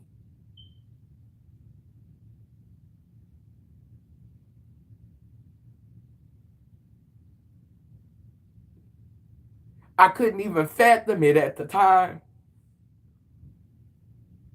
But I watched my grandchild grow, And I began to have deja vus of a time when I was free, brave, courageous, happier times.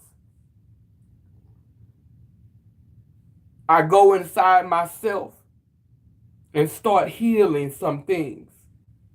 Now I see myself as a mighty tree that sits in the middle of the village, roots going deep beneath the ground, connected to the source, tied to everything. I see myself flying in the air like a mighty dragon-sized bird and moving beneath the deep like a great blue whale. Because though I may be a woman that this world pretends has no value, I am still the portal of life, the doorway to the future, the nurturer of tomorrow, whether my womb be full or barren. So now I understand why my grandchild loves me so, showing devotion through celebration and emulation of me, and the seed of infinite femininity. My healing and liberation has been directly tied to that child's truth. And I thank the ancestors for sending this message to me, all wrapped up in a child I raised to be a son, but was strong enough to become a daughter, a black daughter at that. In a world that has hated women glazed over in chocolate, encased charcoal, pressure-bound diamonds in the making.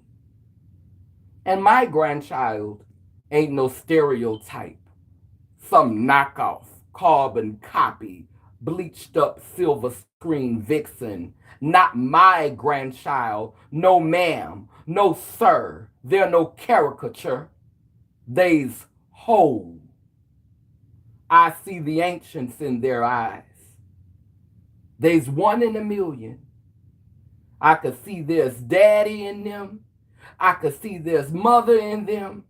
I could see there's grandma and grandpa, myself, and so much more. And they ain't ashamed of nothing. And that's it right there. That's all right. And that's not a stock or a product or a gimmick or a trick sold on Amazon or aisle 6 down at the local pick and save. That's sovereignty. That makes me so proud, letting me know I was a part of something right, something that's going to live forever because it's got all of the parts, not in the physical, but in the spiritual, because it's the spirit that lives forever. It's not about a name. It's about deeds and actions. It's about energy, complete energy, finished, whole. Thank you, God, Goddess. Thank you, ancestors. And old Hattie sits back in her chair, almost overcome with tears. But they are tears of joy. Can you please give me a minute? I need to go within myself. I want to give thanks to my ancestors, because I will rejoin them again completely someday soon. That's all I got for today. But I promise you, if you wanted a plate of healing, some actual soul food, then that all'll hold you. Now, if you'll excuse me.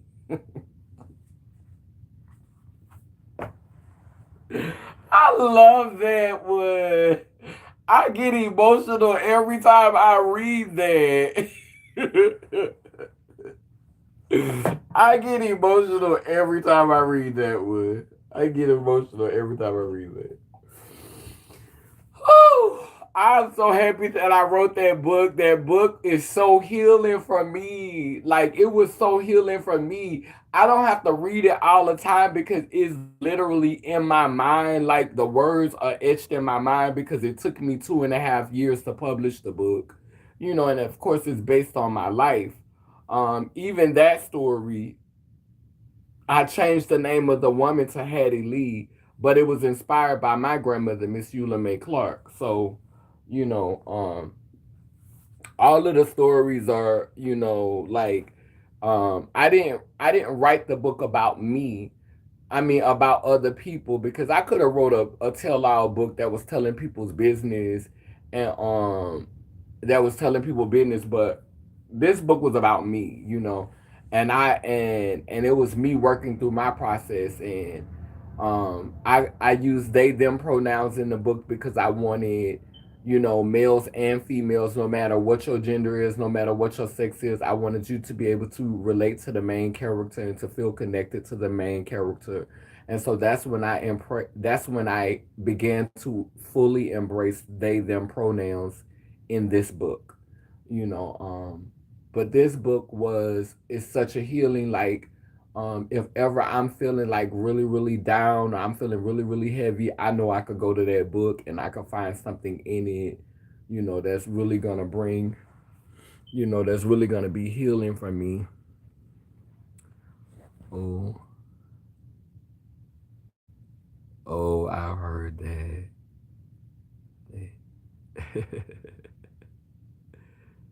Yeah, this is also. Oh, I've heard that you could be gay, just don't be a woman. You heard that too, Faith?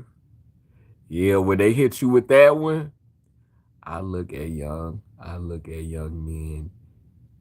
I look at young men as a mom crush. They're cute. I don't find myself really attracted to them. Right. I mean, I look at him and be like, he fine. I'd be like, oh, he fine. But I would never act on it.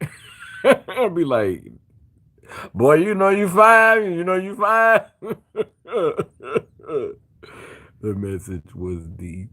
And when they said it was deep, cheaper child. Okay. They said it was cheaper to have a child mind. I was mentally gogged up at the time. That was your book. Yeah, that's my book, sister. My mom knew it would be a hard road once I transitioned. She didn't raise me for the battles I had to fight. And I mean, she really literally, I mean, that's why I'm not like, this is why I end up speaking on T.S. Madison so often, because again, they often use T.S. Madison to pit us against black women. They use her narrative to create division, and I don't like that. I sincerely don't. Like, I don't like to be at odds with black men or black women. I don't want us to be at odds with each other. But what I am going to let you know is that you're not going to diminish me as a human being, because it's not, everybody is not just a man or a woman. There are literally intersex people. We are on a spectrum. Like, intersex people exist. And if a person can be born with ambiguous genitalia, you can be born with ambiguous brain function. So it's a real thing. So you're not just finna man or woman me. You're not just finna gay or straight me. You're not. You're not gonna package me how you want to package me and tell me what I am simply because you accepted what you is. And so I don't like when they use certain trans women to try to divide us, when they try to use certain trans women to get us to be at odds with each other, because that's not my experience overall with black women. That's not my experience overall with black men. Like, I've had negative experiences with black people. How that's what the majority is in my life. Of course, a lot of my negative encounters is gonna be with them. I done drugged them. I done drugged them because I struggle with my people. I struggle. I struggle. I'm not gonna lie. I struggle. But have I ever given up on them? Hell no. The first two times I left the country and was gone for some time, I went to Africa. I went to go and live in the village. We didn't even have a bathroom in our apartment. And I stayed there. I didn't have a bathroom in my apartment. I didn't have a refrigerator. I was there for 9 months. Not finna tell me, like, a lot of people be pretending like they like black people, but I legit like black people. I love black people.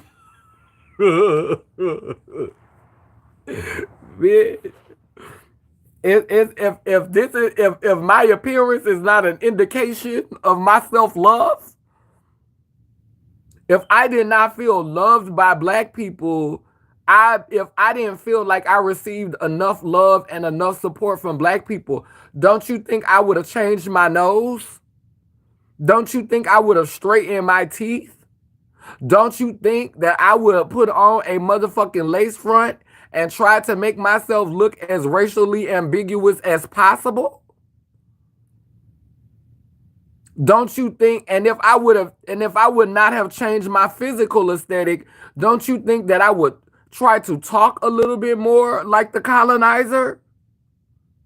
Yeah, hello, hi. Don't you think I would change how I speak? Like, wouldn't I like change a lot of things about myself if I did not feel loved and appreciated and welcomed by my people?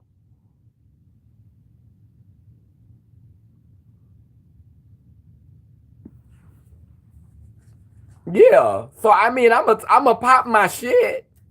I'm gonna talk my stuff. I'm gonna talk my stuff. Believe that. I got a whole section of videos that's dedicated to my struggle with black people. But when have you ever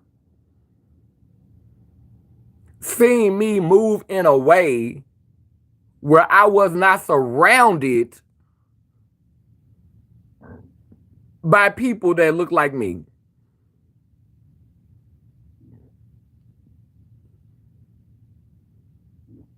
My whole internet, go through all my videos. And I probably got the most content out of any black trans woman on the internet. The most content. There are girls who have worked with corporations and industries. And ma'am, you don't have as many videos, you don't have as much content as I have. And I don't even have a TikTok. On this page alone, I got 700 and something videos. They took my old Instagram. I got a new Instagram. That Instagram got 600 and something posts. And between my Facebooks,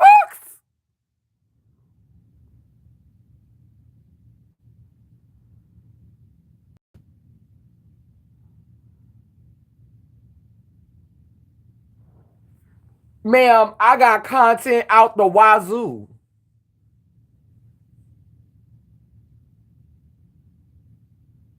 I am one of the most documented, self-documented, let's be clear,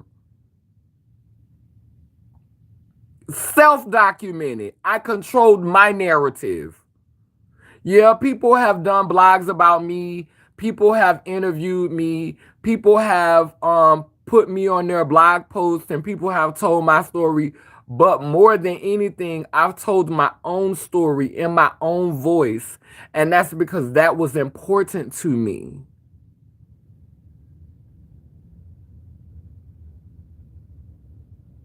Because when I leave this world, the people who got to hear me tell my story in my own voice, those are gonna be the ones that are gonna say, "Bitch, you lying. That's not how it went. That's not what they believed in. That's not how they talked. That's not true. That's not what Kaneen believed. That's not what Kaneen said. This is not what Kaneen stood for. Stop lying."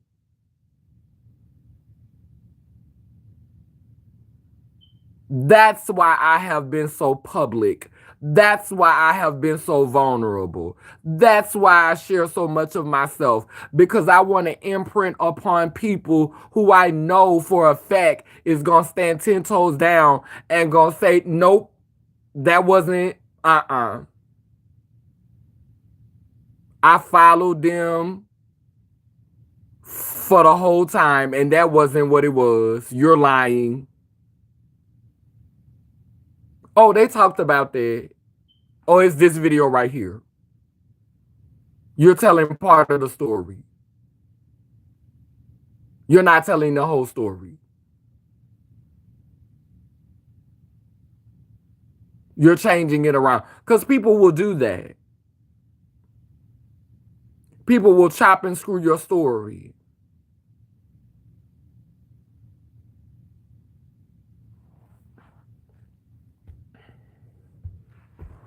Because, baby, I know what they're going to do. Child, some of them they'll probably go through my old videos and get things that I was saying as I was coming into my healing process. Like when I was going through, like when you're going through your awakening, when you're going through your spiritual awakening, that's a really, really rough time. You know, people paint this idea that a spiritual awakening is just like this bright light going off and angels singing and you hearing, and all of a sudden, no. No, when you go through your spiritual awakening, you get scared, you get mad at the world, there's rage. It's kind of like the 7 stages of grief because you're grieving who you were. You're grieving your old thought process.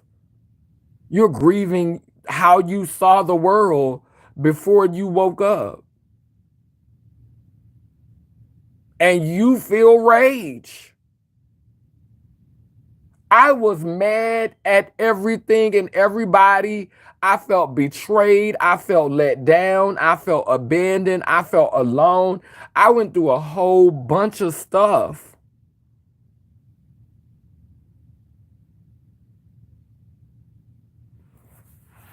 Awakening. Have to let me know where to buy a copy. Yeah, definitely. Yeah, I was just saying that. It's Writers Republic or Amazon. Like if you just Google Kaneen Mafa becoming purple, you'll see all of the places. But Writers Republic is my favorite suggestion. My my parents are deceased since I was a baby. Everybody's journey isn't the same.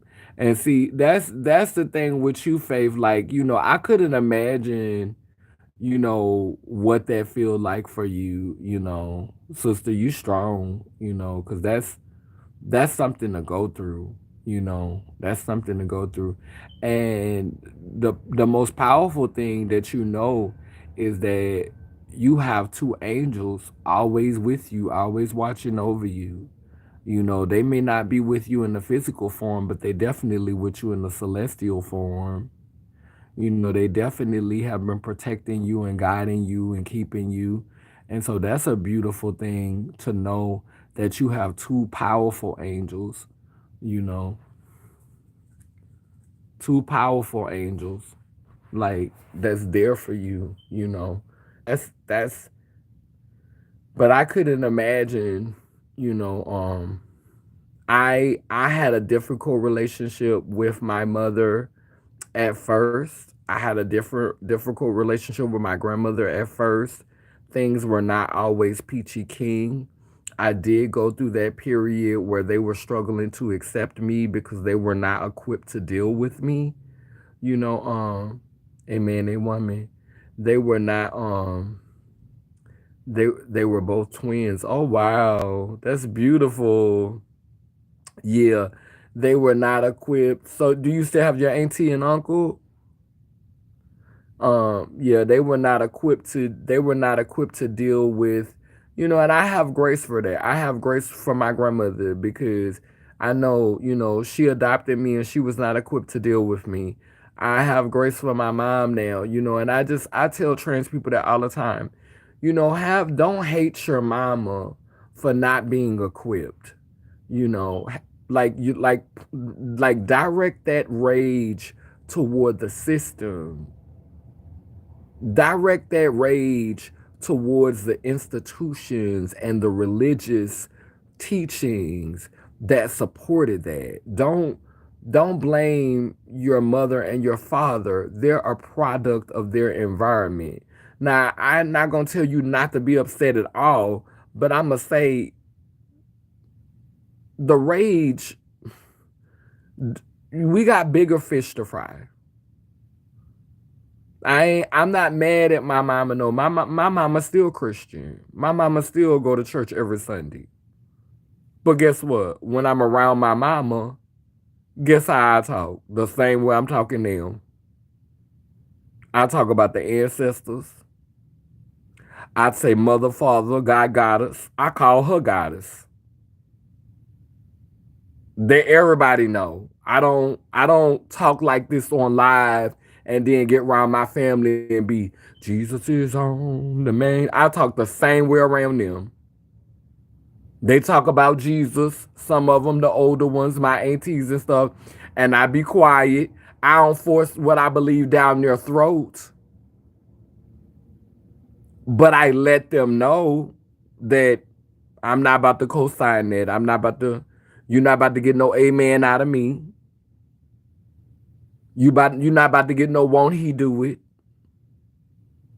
You're not about to get no thank you, Father, unless I say thank you, Mother, too. You're not about to get that out me. I'm not participating. I'm not gonna yuck your yum though. If that's what you believe and that's how you want to pray, go for it. I support you. Whatever makes you happy, whatever makes you feel complete, whatever makes you feel whole. I support you. But the moment that you try to come from my faith, battle royal, finish her, finish him. The moment you come from my spirituality, that's when we gonna have a problem. But when I first, when I first started changing the faith and when I first started going through the waking up process, oh honey, baby, I was wearing the church out. I stayed. I was reading Christians, wearing Christians out, baby. I was evil all the time, honey. But now I'm at a place of peace. I'm happy with where I am spiritually. So I don't have to hate on where you at. But just know, you're not going to silence me. You're not going to get me not to talk about how I feel. I'm not going to bite my tongue. I left the church because I was so uncomfortable because I felt like I couldn't sit in the church when the preacher was preaching. I wanted to say, thank you, goddess. I wanted to say, hey man, that woman, I wanted to do that. And I felt like it would have been blasphemous because everybody is so used to he pronouns and male pronouns. And I just felt like that it wasn't a safe place for me to do that. So guess what? I started my own spiritual practice. I created my own space to do it. And there you have it.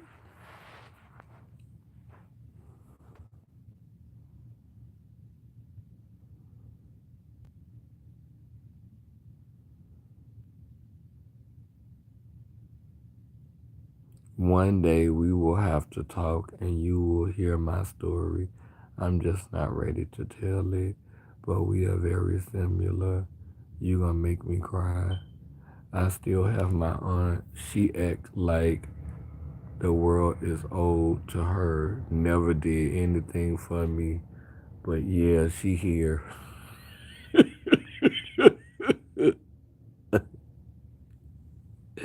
But yeah, she here.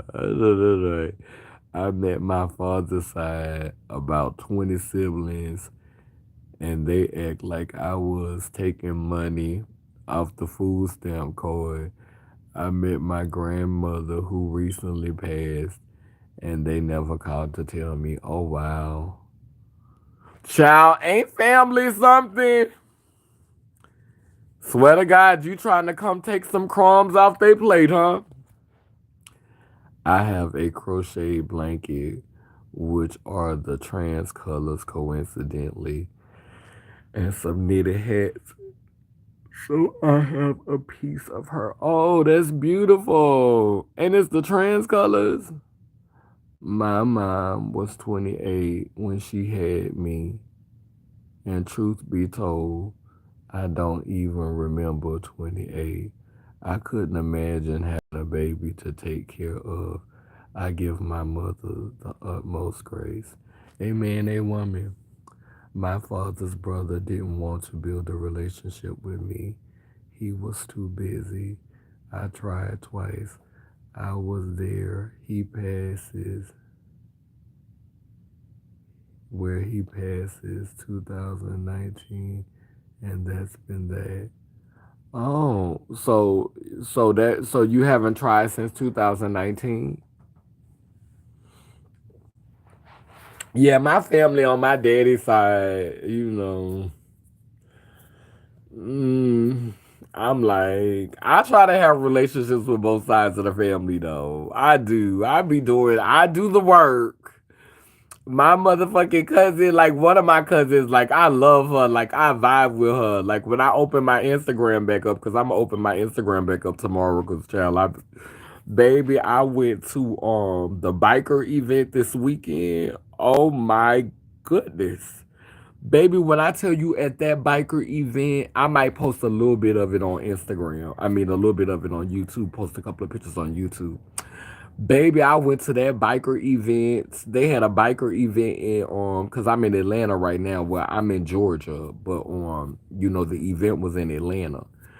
Baby, when I tell you it was I lived in Africa for 9 months, and it was and I lived in New Orleans where they have the Bayou Classic at. It was so many Negroes. They was everywhere. It was nigga heaven. It was it was niggatopia. It was it was nigga oasis. It was it was nigga heaven. It was so many. It was tall niggas, short niggas, fat niggas, old niggas, young niggas, light skinned niggas. It was white chocolate niggas. I saw, okay, it was thousands of black people, thousands of Negroes. I mean, thousands of Negroes. And it was like, at the whole event, I saw four Caucasian people. And the two Caucasian women had a whole bunch of gel in their head and they was trying to blend in. And and the two white boys, their head was shaved. So you couldn't get into their hair texture. And they was tatted up. Baby, when I tell you, it was so many black people. My goodness. I ain't gonna lie. Oof. I ain't think I was gonna make it home without getting dug out. It was so many fine ones. Oh my goodness. My heart was beating fast. My heart was beating so fast. It was so many fine grown ass men. so many. Oh, there's so many. It was so high though. It was $35 to get in the gate. The daiquiris was $15. The cheapest, like the plates was like $20, $23. Like you spent $100 easy, easy. And I mean, I wasn't tripping because I think that was why it wasn't no violence. Like, people is paying too much money to come up in here and have a good time, for it to be drama and for it to be mess. And I ain't see no other trans person. Like, I ain't see no other trans girl. Like, it felt like I was the only one that was at the whole event. I mean, I know it had to be another girl there. I just didn't see her. And you know how the Atlanta girls be built. Like everybody was bodied. It was body everywhere. Ass come a dime a dozen in Atlanta. So chill, it was body everywhere. Like, and the girls, it was women in all different shapes and sizes. And I'm like, I stayed out to about 3 o'clock, the next day. And I'm like, I'm looking at elderly women who look like they're in their early 60s and they late 50s and they early 60s. And they smoking on stogies and up at 2:30, the next morning. And I'm like, girl, what is you, girl? What is you on, girl? What's that vibe about, girl? Girl, it's kind of late, girl, for you and Pawpaw to be out, huh? But baby, everybody was out. And it was such a vibe. It was such a vibe. You saw so much love and so connection. You know, the females was playing pool and they was they was competing with each other respectfully. It wasn't all that arguing. Damn, that art in the back, cool. Tell us about it. You have to go to some of my other videos because I think I just explained. I think I just explained my art. I just explained my art in the video before this one, and I think the video before that one, and my last two videos. I think I've done like art explanations. It's your first time. I know. Yeah. Yeah. But yeah, I literally like recently I have been doing explanations of the art. So like if you go out of this video and you watch the two videos that was before this one, it may not be. I know in the last one I did some art explanation. And then in the video, maybe like two videos before that, I did some art explanations. But I typically do explanations of the art. But in the next video, since you asked, I'll explain some of the other pieces. But I've been on here for 2.5 hours. These lives are starting to get long. Like, normally I be child, y'all know I give y'all 30 minutes and be like, all right.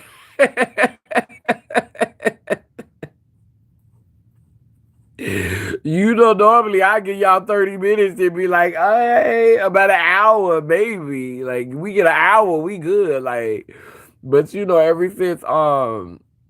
since this stuff happened, chill, we've been having some good conversations. And I mean, I feel like we have to have longer conversations now because of everything that's going on.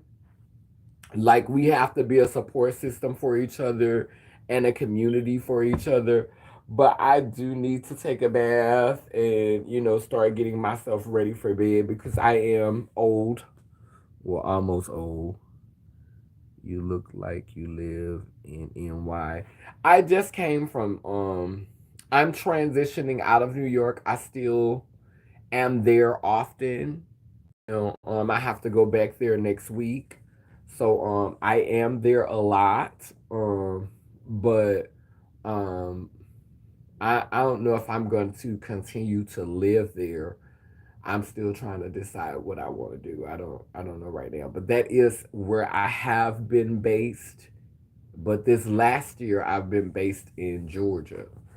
Um, but I'm looking to commute back to Louisiana and for that to be my base because I'm really trying to get on this off the grid living.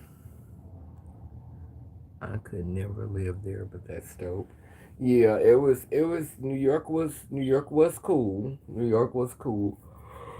But because I want to do the off the grid thing, I think it's time for me to like it's I love New York though. Like I love the upbeatness of it all.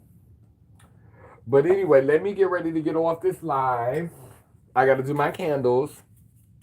We're gonna light this candle, the purple candle for awareness. We're going to light the black candle. It looks like this one is.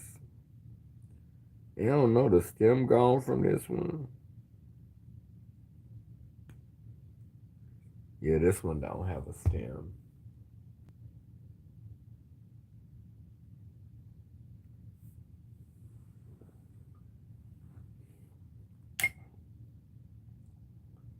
Okay, well, it's enough flame up in here for this to be lit for a second. Or is it?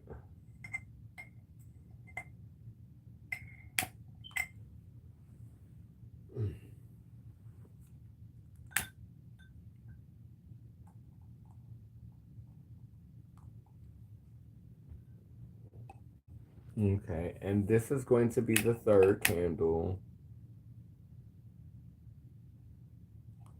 I want to show y'all a special piece from off my altar. So,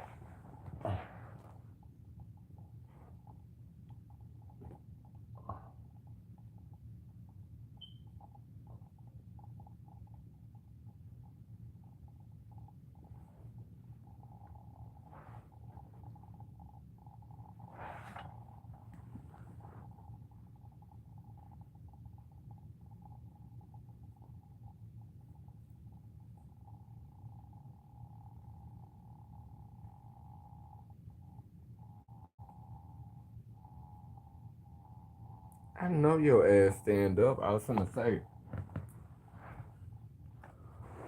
So, I guess I can't explain this art. So these are some of the main pieces on my altar. This is a statue that I crafted when my husband passed. And I actually wrote his name that I called him. You remember in the video when I called him Pama? I actually carved his name into the statue. And but this represents the feminine energy.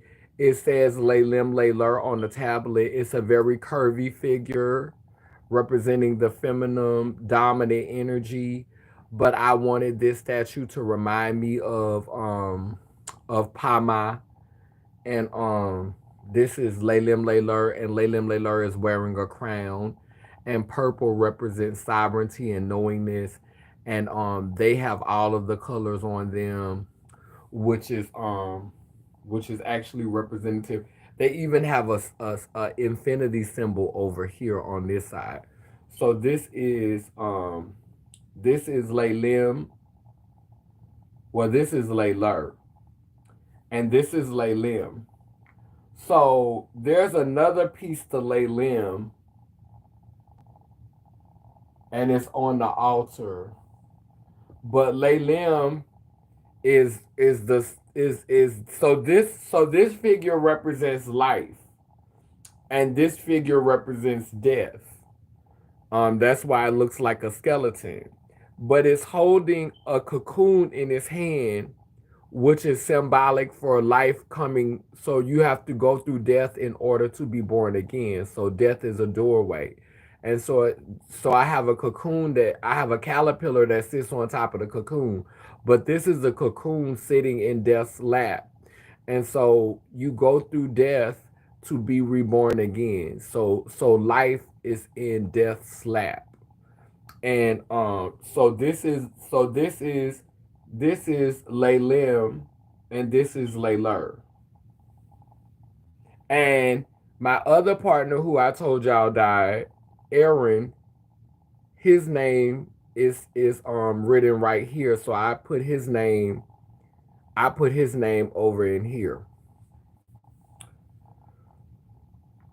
And then this is an indigenous being. This is an indigenous being that I crafted to remind me of the people that were here that we don't talk about because they didn't look like Pocahontas in the movie. So these are some of the main pieces on my altar. What did Lewis start giving?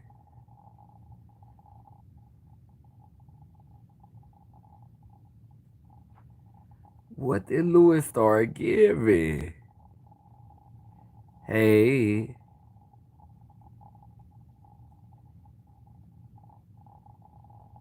what did Lewis start giving that y'all had to wear him out like that? Maybe.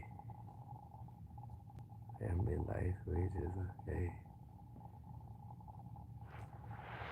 Lights with S's and not okay with still trans girl, but okay.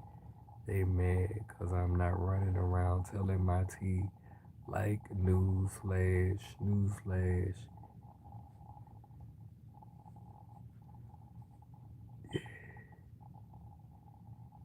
Right, hit that super chat. Absolutely zero disrespect in the chat. Lewis was being a bitch. He gave troll. He said, "Oh hell, oh hell, we not doing this." Then he said, "What kind of ritual is this?" He was trolling, trying to be a comedian. He too fuck. Oh yeah. Oh. And so, when people come on and they see like spirituality that is not like common like like me just following the script and doing what you see everybody else doing. Like I've been literally sitting up here talking for 2.5 hours, and I have like literally you can go and see the process of me getting to where I am now. You can literally like I didn't take videos down of when I was Christian, of when I practiced Christianity. I've always been a super spiritual person. I've always had a strong faith. So the videos, it's not like I'm not one of those people who took down who I was to try to focus on who I am because that's a part of the journey. So I want other people to be able to see it's possible to start off one way and then become something else. You don't have to stay where you are. You can choose to, but you don't have to stay where you are. So you can see my growth. You can see my transition. There's nothing to be afraid of because you can literally experience the journey with me. You can literally go and see how I started and how I used to talk and how I used to speak and where my language was and how I expressed myself. It's there. The receipts are there. This has been a journey for me to get to where I am now. So there's nothing to fear because it's all laid out. I didn't just pop up out the blue today and start burning candles and crafting dolls. Like it has been a journey. It's been a journey. And other people can learn about the journey for themselves. There's this is it's the only thing that you need to fear is your own ignorance because you don't have the capacity to discern the energy. Now, I also wanted to share this ball. So, when I was at a retreat last year, um a little girl made this ball for me. She went in the dirt and she rolled it in her hands and she made it a perfect circle and it was mud. And now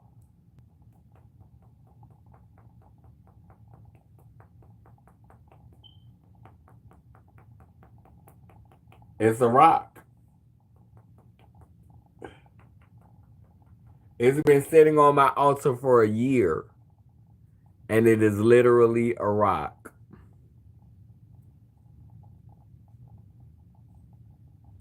And it sits on my altar, and I put a ring on top of it that symbolizes a crown, and it was given to me by my it was one of my great auntie's rings, and so I have it sitting on top of her, sitting on top of her head on the bottom. Anyway, I wanted to share with y'all some pieces off of my altar. Let me put them back on their altar, and we're gonna do our closeout.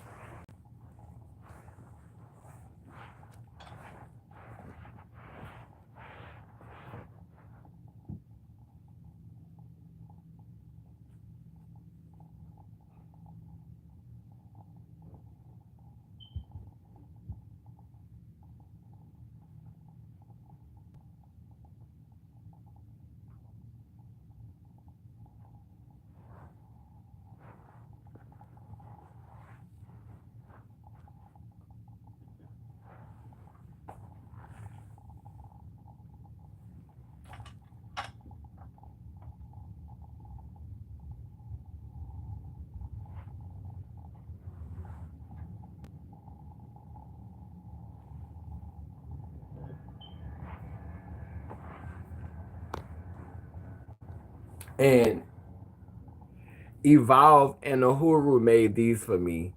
So these is made out of resin, and these is to protect yourself if somebody play with you.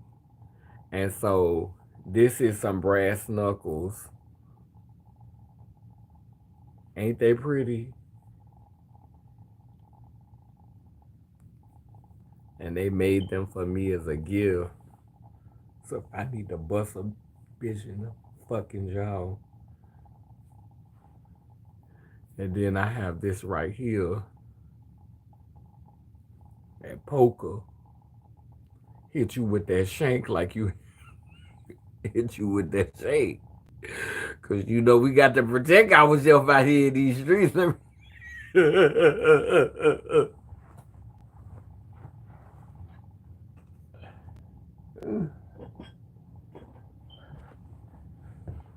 Shout out to Evolve and Uhuru.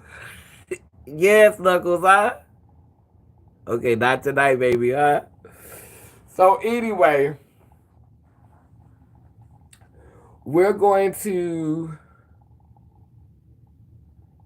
get our closing together. So these three candles represent these three candles represent the past, the present, and the future.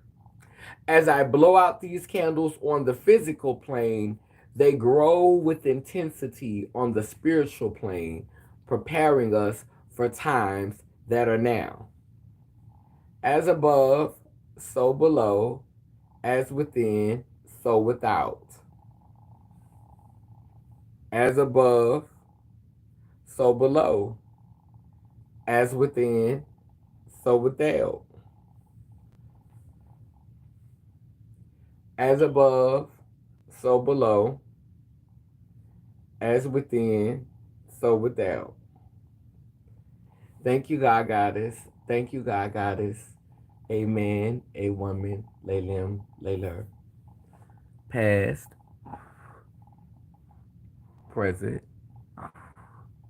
future. The true Trinity. Down but down that I say cool, it keeps spinning and turning Ian Gani Iyanko Kalukalo, which means I am a child of God Goddess, and if I am, you know you are. Bound and round, both circle and square, we too speak life. Operations beware, sending healing to those in despair. El Babosawai, we come in peace, no harm to any. Laylim, Layler. Thank you to my two amazing moderators, Hey Faith and 100% Pure Love. Thank you for helping me to do this work and for consistently supporting this platform. Thank you to the people who consistently show up to support the videos and have positive comments to go in the comment section and help me to stay focused on the most important parts of the message. And thank you to the trolls who come on and give us some intermission as you're booted out by our two studious moderators who have time for the shits and are with the shits. A man, a woman, Laylim Layla, purple ones, purple ones, purple ones, purple ones, rise up. I love y'all. I might go live tomorrow. I don't know. I may go live tomorrow. But I may skip a day. But I came back early because I had a few days. So hey, we here with shits. I love y'all. Mwah. Slightly and politely escorted out of here. Period.